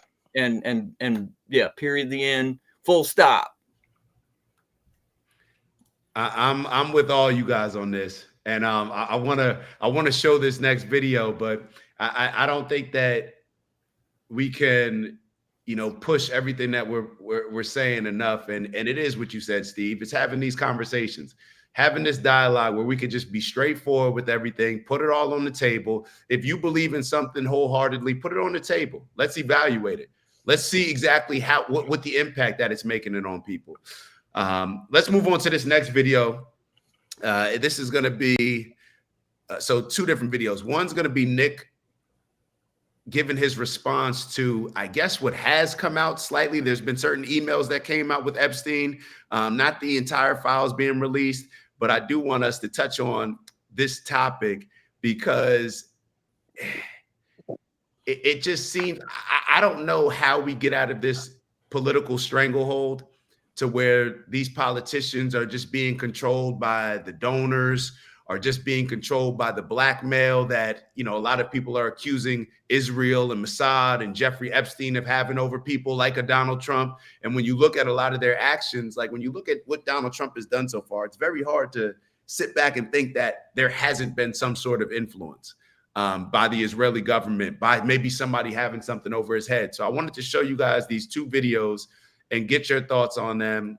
Is it real? Is it not? Is this something that we're just making a bigger deal than what it actually is appearing to be? Let's go through this video, and I want to get newspaper. I believe that the American government is sort of trapped by the Israelis. Jeffrey Epstein is one of their tools to trap them. And what do you think of Dershowitz's denial? Hold on a second. I want to give you an example. Bill Clinton, President Bill Clinton, Ehud Barak met Arafat in the 90s, and there was no deal. The reason was Epstein. They were being blackmailed by Epstein. Ehud Barak was also a friend of Epstein, the prime minister of Israel at the time. But he was being blackmailed by the Israeli right wing as well. And they stopped an agreement with Arafat. They were about to reach an agreement there for a two-state solution. But that was stopped because of Epstein. They were both being blackmailed by Epstein. And so Jeffrey Epstein, in a way, presumably being used as a tool by the Israelis, helped to change the course of history in this region I'm speaking to you from. Of course, a change thing. And they trapped a number of U.S. presidents by using Jeffrey Epstein. And it wasn't only about sex, it was also the money issue. Where was the money coming from? But everything is stuck over Gaza. And I believe the Israelis have the American government captive due to what happens with Epstein, or what happened in the past with Epstein. Rupert Murdoch, newspaper, Wall Street Journal, put out that card or something, birthday card Trump sent to Epstein. Where do you think they got it from? And I don't think Trump wants to continue this war or the genocide. I think it's the Israelis holding him back. Given how much... What do y'all think about that last statement as far as Trump being held back to establish this ceasefire? We all saw the video of Donald Trump when he got really frustrated outside the White House the first time that ceasefire was violated, when he came out and said they both don't know what the F they're doing. From the view that I have, he is being controlled. He's doing exactly what appeared when he was pushing Bibi Netanyahu's chair in. He's being controlled. I don't know what is controlling it. I don't know what they have over him. But to me, it seems very obvious that something is pushing Trump one way or another. They're holding something over his head. What are y'all thoughts? Absolutely. We spoke about this, I want to say, a couple days ago, about the control they have. And, you know, that's exactly what's happening here. This has been the same tune. When I hear Unc and Steve tell me, oh, you know, they're telling me and Dak, like, oh, we've seen this play before. Like, we not about to throw our hands up and act like this is the first time this snowball is coming down the mountain. Like, it's the same play. It's the same expectations. It's the same communication. It's the same frustration. And checks and balances at the end of the day are going to have to happen. I do think it's important that we see here that there has to be some level of blackmail going on or something, because if we're here telling people that we've clearly voted into strong positions to stand on business, and we're watching them not stand on business, then that is revealing exactly what it is. It's either you're scared to stand on business or you never had stand on business in you. One or the other. But you can't hold this high position, and then when we tell you to answer the call, all of a sudden you moving funny and shaky like, nah, Trump, you was talking another talk. You was saying you was him. You was that guy. You said fourth quarter, we on the 5-yard line in the end zone. The game is on the line. You said give you the rock. And what I saw you do is get the rock and fumble on the 1st-yard line. What is coach doing? We pulling your ass the hell out of there. And we putting somebody else in there new. So whoever ready to run the rock, pull up. But we ain't seen nobody who is worthy of holding that rock when the clock is ticking to come run it across the end zone yet. And it's been for decades and generations, and it's being passed down over and over. Every person that get in there who claim they're him, they're that guy, they deserve to run this play. We ensure that we gonna win. All they did is show us that they wasn't prepared for the opportunity that they spent so much politicking to get. You spent all this time and money trying to convince me or something, and I gave you your opportunity, you didn't pull up. You must be held to all the things that you said. Do you know how it feels for your team to expect you to make a tackle in the backfield and you don't make it? You know that shame that you walk back in that locker room with your head down? We're not giving them what they deserve. They deserve the shame. He deserves the hate. He deserves the pushback. Because when you fumble, when the team needs it, you must be held to that, bro. I'm tired of us going through these world life experiences, and sometimes in the word of politics, you don't have to experience normal things that normal everyday people understand to the core. So that's my take on it. Real quick, this isn't even fumbling. Because fumbling, anybody can make anybody could act. This is you pulling what looked like Terry Rozier was pulling. No shots intended at him. This looked like you were playing in a game, trying to convince us that you're going to be a good player, trying to convince us that you could be the person that we always looked at you as. And now you're going in there and you're folding. Like you're throwing the game. This is not a fumble. Okay. You are throwing the game.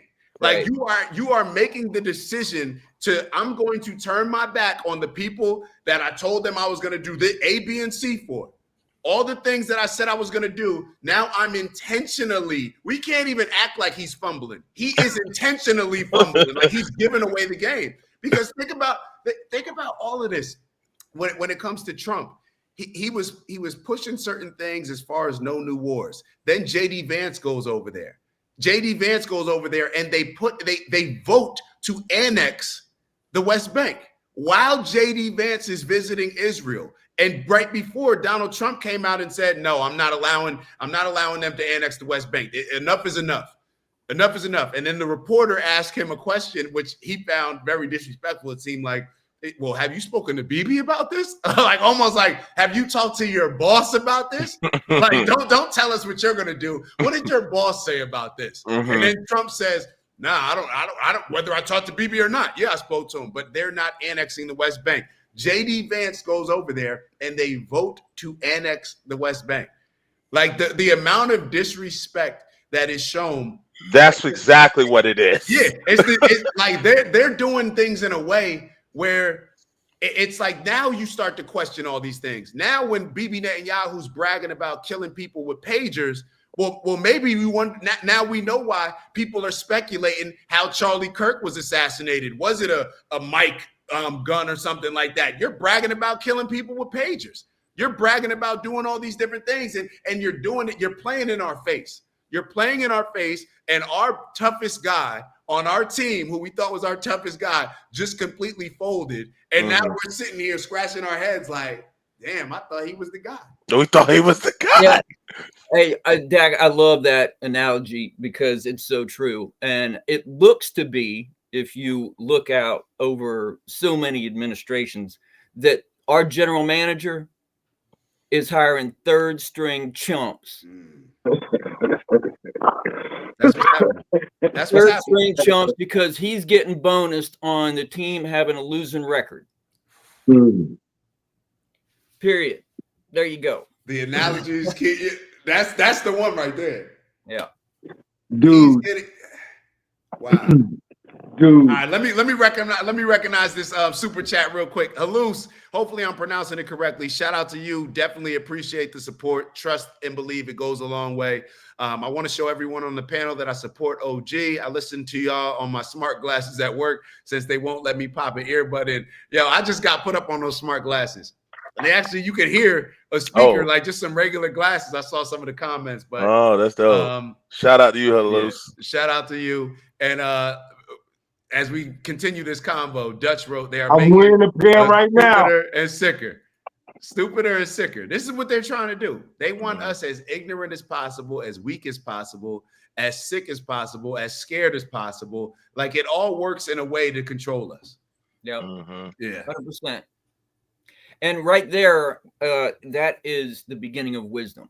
Because now, once you come to that understanding, once you distill it down to that as a citizen, you know the game that they're running. I mean, with everything, you start looking at things differently. You start trying to figure out why. And if you know the end result or the end game that they want, then you start to be able to put the pieces together and then not be a part of it. And then we can resist as a team. You know, we've got to come to the point where we all understand that this is all one big game on how to control 330 million people on the way to controlling 8 billion people. And everybody has a role in that because there were a lot of people. We can't allow our fear to dictate our common sense. Like everything, what do they throw on people? Oh, it's a conspiracy theory. Yeah. It's a conspiracy theorist. This is the same thing that they're throwing on with Candace Owens. It's like you can, so the government can put out something that doesn't make sense. Steve, you're a hunter. Like you were the first person that we went to. Like, hell, the gun that they're saying killed Charlie Kirk. Like, would that have just made that little hole? Like a lot of people are saying it would have clean exploded his head. But now we're supposed to just listen to what the government said, listen to all these things, and us just remain ignorant sheep. Like we have to wake ourselves up. We can't just go along with everybody, and because it ends up being a gang mentality. It's like your voice needs to be heard. You can't just be the one now being convinced that everybody who doesn't believe in the vaccine is a bad person. So now we're able to bully people into not being able to look at things from an alternative perspective. We have to all see things one way. So everybody has a role to play. And I think that they use this conspiracy title to silence certain people. And that worked in the past when you didn't have an outlet, when we didn't have access to this stuff. But now when we're seeing it right in front of our face, you can't do that. Imagine the propaganda if we didn't have TikTok. When they're talking about, they're chopping babies' heads off, they're graping people, talking about the Palestinian, or talking about Hamas, not the Palestinians, talking about Hamas. They're saying all these things, but then we're seeing the videos actually show the other side doing it, the IDF doing certain things. So imagine if we did not have access to that. We wouldn't. Now the people that are quote unquote conspiracy theorists, they would have no voice. They would have no way of proving anything. And now it makes us wonder, a lot of people looking back on who were labeled as crazy, who were labeled as insane, having all these radical thoughts, who were just going against the establishment, were they really crazy? It gives them it gives people, like, this is the part of innovation that nobody, like that politics can't keep up with and didn't anticipate. Like, it looks like it's something, at one point it was something utilized to, that was our Coliseum. That was our distraction. That was our entertainment. That was our way of not focusing on what we need to focus on. So building complacency. And then people saw that as an opportunity to utilize this attention and now become an outlet. So then all of a sudden algorithms show up and now certain things are suppressed, et cetera, et cetera. With innovation, and as slow as politics likes to play, those two will never be on the same page. And because of that, it allows the truth to spew out into it in certain points in history, and it's just an uncontrollable byproduct that happens with technology and innovation. So I love it, and as we continue to move forward and find other outlets and ways to communicate, and YouTube channels and et cetera, continue to keep happening, you're going to continue to see politics continue to be unraveled, revealed, and shown and put on display for the whole world to judge now, which was once a thing that they couldn't do because there was no way for so many people to communicate and do things in the media outlets. So I love to watch these politicians shake. I love to see what they say when they get in front of a podcast. Guys, you are looking at the first time in history we are putting people in a position where the truth is showing up in the same room as the lie, and now we can sit back and make our decision based on having both in front of us, not one hiding the other hand and telling us this is the truth. That's the focus, bro. And shout out to Kurt. I'm not sure if everybody's familiar with who he's referring to when he says KS, but this is what Kevin Samuels warned us of. Now, Kevin Samuels was talking about more relationship types, but when people are trying to convince you of something that makes absolutely no sense, this is what they use. Shame. They try to shame you into, oh my God, look at this conspiracy theorist. Like, oh my God, this vaccine denier or whatever, anti-vaxxer. They try to insult you. They try to establish some guilt. And they have this need to be right. Whereas if you say anything that goes against what they're saying, the nerve of you to go against, there's no truth. There's just what I say. And if somebody's going against it, I'm going to make sure that I try to cancel you in whatever way by using these same tactics of shame, insult, and guilt. So hold on, let me get on back in here. All right, there you go. But yeah, this is it. But like you all have said, like, thank God that we can have these conversations.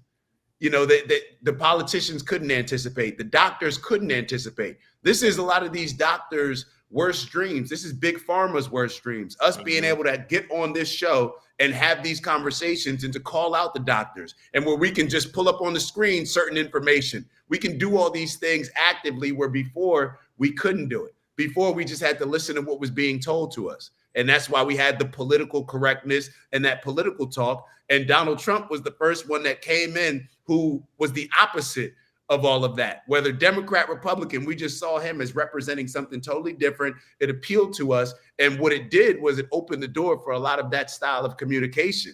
So now we do have people that are willing to call this stuff out on the podcast. Now you do have the Nick Fuenteses, where you may not agree with them, but you can look at his show and you can tell that what he's saying, he actually believes is true, whether you agree with it or not. And that's where I think people are moving in the direction of, and I'm thankful for that, because that to me is the only thing that can upset this, structure where we have the elites, the powers that be controlling everything. I know I often tell people this, and I don't mean this by any means not to say this, just the way that it sounds. Some information is not meant for certain people until certain times. And you have to get old enough to realize what I mean by that, by having enough wisdom to know exactly what I'm saying. But information at a certain point becomes bad information to some people, the same way good information can be. And right now, what we're experiencing is the absence of good information being given to any of us in a political sense. I mean, let's just say it like it is. If we know for a fact that Israel is shooting innocent people, would that make a difference if it was the police in Brooklyn, Queens, Miami, or Tampa shooting innocent people? Where would we make that difference of opinion? And to what extent do we feel as though anyone's life should be taken at the end of a gun or a pager because I don't like the way that you look or sound? This is the point of life, where we are in life. And the thing about this discussion that we're having right now is it puts politics and religion on a face platform that normally it doesn't get.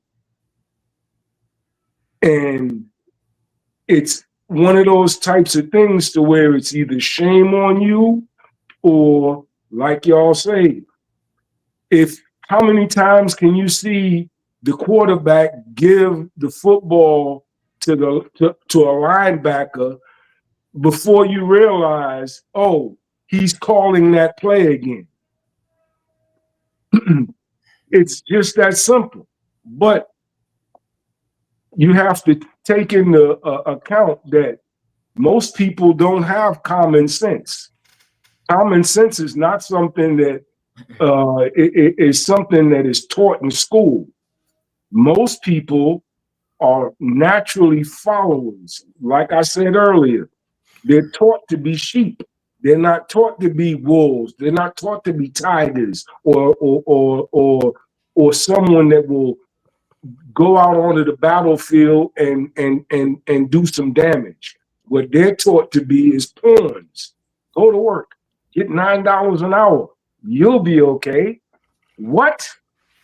Rent is $2,000. How do you balance out working for $14, $15 an hour with a $2,200 rent bill? And we, as a people, think that it's okay for people to live this way. We really do need to make adjustments in what we consider to be important, not to us, but to all of us. It's like a good friend of mine used to say, I'm not going to tell anybody, I'm going to tell everybody. Yeah, for real. So we got to come to the point to where, all right, it would be harmful for us to pay somebody at McDonald's $30 an hour. We know this. It's not opinion. It's reason. We know a reason behind that. A burger would be $90.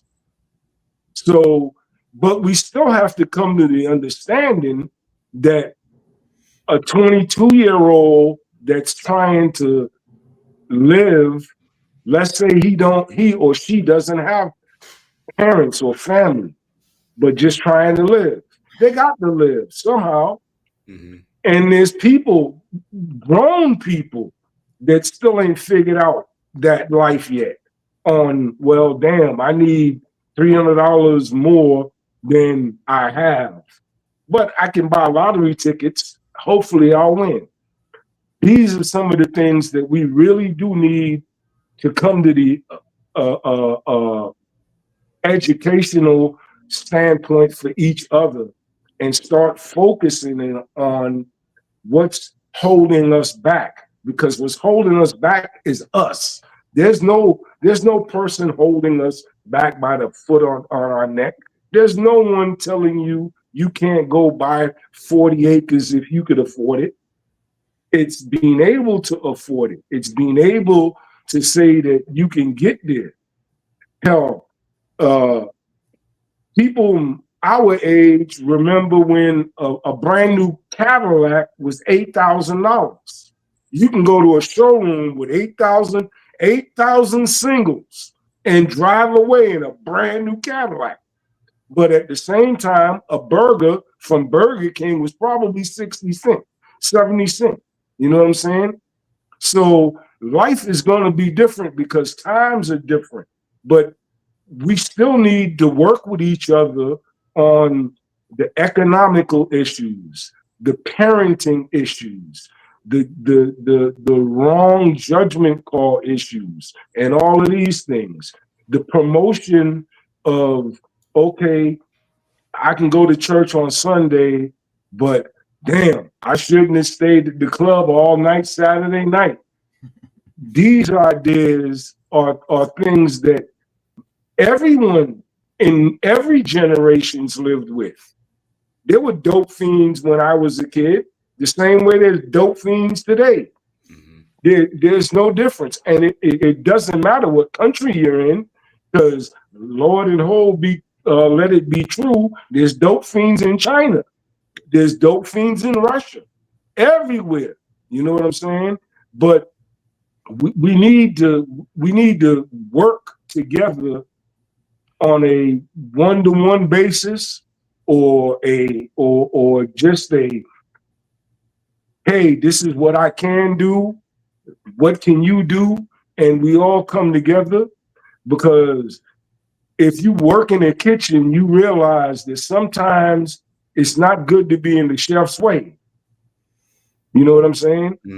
No, I definitely. Go ahead. You can't stand it. You can guard the quarterback, but you can't protect the quarterback. Prime example. I ain't got no more to say. Appreciate that. Appreciate that. As you were talking, I was writing down some stuff because always try to make sure that after the calling out, after the accountability, that we're presenting working together on some solutions, and you guys gave a lot of solutions on this. And these are some of the things that I just wrote down based on the conversations that we're having. Unite on truth. That's what you said, Steve. And I think when we unite on truth, we have to go into it with the mindset of whatever comes out in this truth, we're going to give some grace, but there has to be accountability. Like, okay, this group of people did this group of people did this. That has nothing to do with you. Like, we're not going to be holding to this, to what our great grandparents did. We're not doing all that. It just doesn't work. When we play those games, we end up getting into wars and having all these things based on stuff that has absolutely nothing to do with us, and we don't even have the context around it. So if we can unite on truth and accept accountability of just having this mindset, like, whatever this truth comes about, we're going to accept everything that comes with it and unite on the fact that, hey, we all want to move in a more positive direction. We can agree that, okay, we want America to be the best America. What that vision is may be different for everybody, but we can all at least agree on, like, hey, we want to improve the livelihood of Americans. We want to make sure that whether you're wealthy, you're not maybe paying unfair, taxes, but you're paying your just due. And the people that may be poor, how can we help support them? How can we create some transition programs that, whatever it is, us just having the mindset of having more grace and not getting caught up in this whole tribalism and fear mongering of, when this person wins, that means I got to lose, or when I win, that person has to lose. It just creates this dynamic where we are easily controlled rather than just us prioritizing, uniting, agreeing on what's best for humanity, agreeing on what's best for America, and then just agreeing and holding ourselves to a standard of treating others the way that we want to be treated. If we can do those things, then I think we'll be putting ourselves in a more positive position. Yeah, absolutely. I mean, there definitely has to be that grace, like you said. I think it's just, I think people almost don't, and maybe it's hard to realize when you don't have your emotions just in a position yet where you can control your reaction to certain things that you may hear, or certain things you might find out that you didn't know, or et cetera, et cetera. When you have that such a high expectation to these conversations, but we have to know what happened in the past in order for us to ensure that it doesn't continue happening in our future. And I think when people choose the art of just either showing ignorance or not telling the whole story, in its entirety. Now this is where you're manipulating people. You're now allowing people to thrive and be the humans that we can be and naturally want to come together and work together.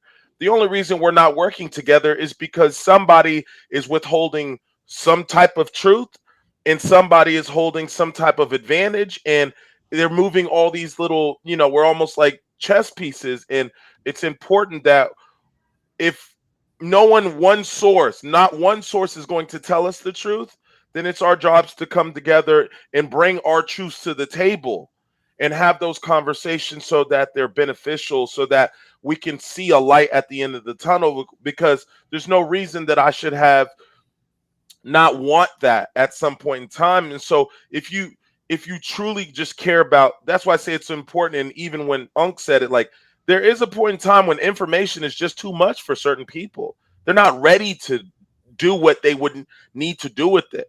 And so the same person you are at 18, 19, 20 is not the same person you are at 30, 35, and so on and so forth. So it's very important that us as the younger, or I mean, we're getting older, but us as the young generation, I want to hear my OG stories. I want to hear Unc's stories about the Cadillac with 8,000. I want to hear Steve tell me about what was going down in the 60s, because that allows me to continue to shape my thoughts, but as well as my emotions, because now I can extend 20, 30 years before I was born simply because I took the time to want to have this conversation with two people that were here before me.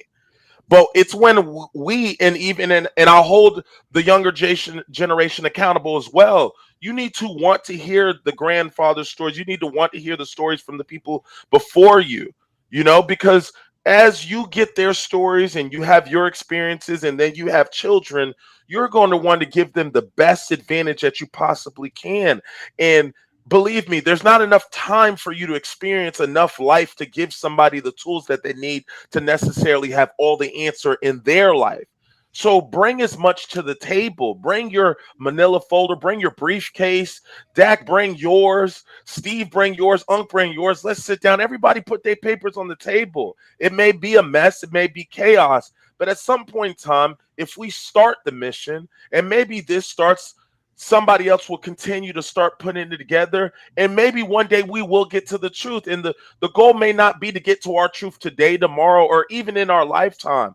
But when you see the older heads wanting that for us, not for any other selfish reason, but to see us live a hot, happy, prosperous life, then it's our job to take that same baton and run that race as far as we can and do the same. And we're going to keep pushing that until the truth is the only thing at the table. It will take time because it's built on a lot of lies, but it does have to start, like Dak is saying, today. We have to start here today, so that in one day, one person, like they say, one day will be free. 400 years didn't seem realistic, but somebody casted that thought, so it's not forever. And if you think of your life as the starting clock and the end clock, then you may think it's too long and it's not worth it. But if you understand your legacy and your communication, these words that we hear, I'll never forget Unc, I'll never forget Steve forever. And so 9 times out of 10, what they're putting in me, I will be able to put into my children. That means their life was not for granted. It wasn't taken in vain. Their experiences will continue to be passed down. That's the importance of wisdom. That's the importance of community. That's the importance of family. That's the importance. That's what all this should be about. So it is important that we do stop the people that are telling us, go here at 8 a.m., go here at 9 a.m., go here at 10 a.m., go here at 5 a.m. You look up, you didn't even have no time to leave nothing for your children or the younger generation behind. And so we're stopping, and we're not jumping in the rat race like they always want us to do, because we've watched our parents run that race and they're tired. And we're taking back and sitting back and we're listening. We're taking the wisdom, the good, the bad, and we're going to implement a better plan. And it may not be the final plan, but it will be a better plan than the generation before us. And then that generation is going to take it and go where they need to go with it after. Hey, that almost brought a tear to my eye. My grandmother used to tell me stories about when she was a little kid, there was nothing but sailboats. And I couldn't understand that as a child hearing that, because I grew up at a time where there were airplanes. But hearing my grandmother tell me that she remembered before steamships used to fascinate me. For real. That brought a tear to my eye. For sure. That's Yeah, I dope. That's appreciate dope. the Steve, respect. go ahead. Yep. Hey, so reading history and looking back at, you know, some of the leaders in history, and Marcus Aurelius has always been somebody who I've read. And I don't know if, you know, there's a whole lot of folks out there in TV land that have this book, but I'd like to read just a couple of paragraphs if you would indulge me. That would be amazing.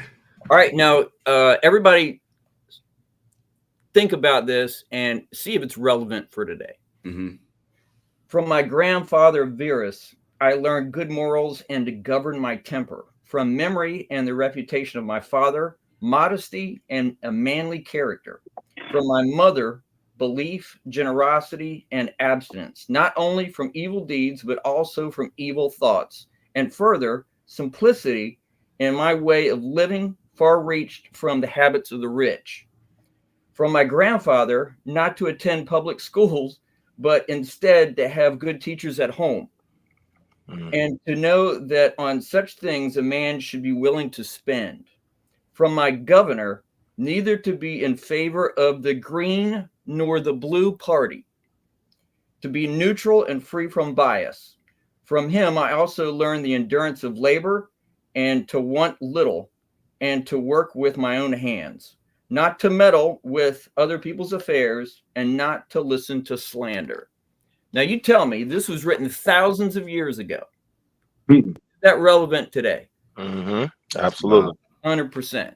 Mm-hmm. Absolutely. I can't top Marcus Aurelius's words there, but what I can say is we're in complete control of how we react to whatever outside stimulus there is. Mm-hmm. Those words resonated with me when I read that last night, and I thought that they might resonate with y'all as well. Absolutely. Thank you for that. And as you're reading it, that's the biggest, you know, the most standout point for me is that it was written so long ago. Like all this stuff is just reoccurring. Like we've seen this before, but that's good. We can learn from it, like you said, BK. Learn from the past and move forward. Let's not let our past define us, but we should absolutely learn from it. So therefore, we're not making these same mistakes again. So I think I didn't realize it's 10:23. Yeah, we're gonna wrap up. Everybody got to get to their day. Love you guys. Yes, absolutely. So let's Steve, matter of fact, you were the one that introduced the box breathing. You want to lead us on that? Sure. We'll do a box breathing. So on the box breathing, inhales. Steve, matter of fact, you take it away. You got it. All right, I'll do my best. So on the box breathing techniques, what you want to do is breathe into your stomach. All this breathing, it does take some practice, especially taking the air in over the 4-second period, then holding your breath, letting it out over that 4-second period, and then maintaining no air in your body for 4 seconds. So that's how we want, if that makes sense, but that's how we want to maintain the box breathing. All right. So in 4 seconds. Hold. Let it out.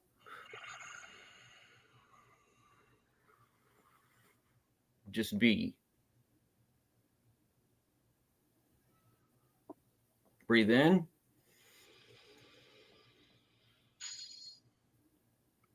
Hold. Breathe out.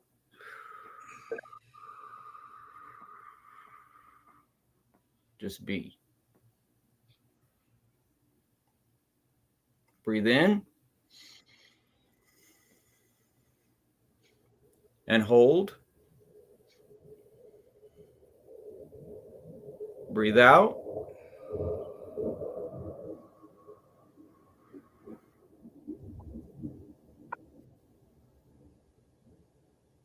Breathe in. Hold. Breathe out.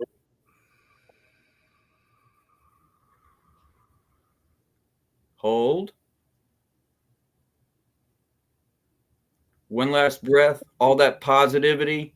It's going to be a fabulous day and a great weekend. Breathe in.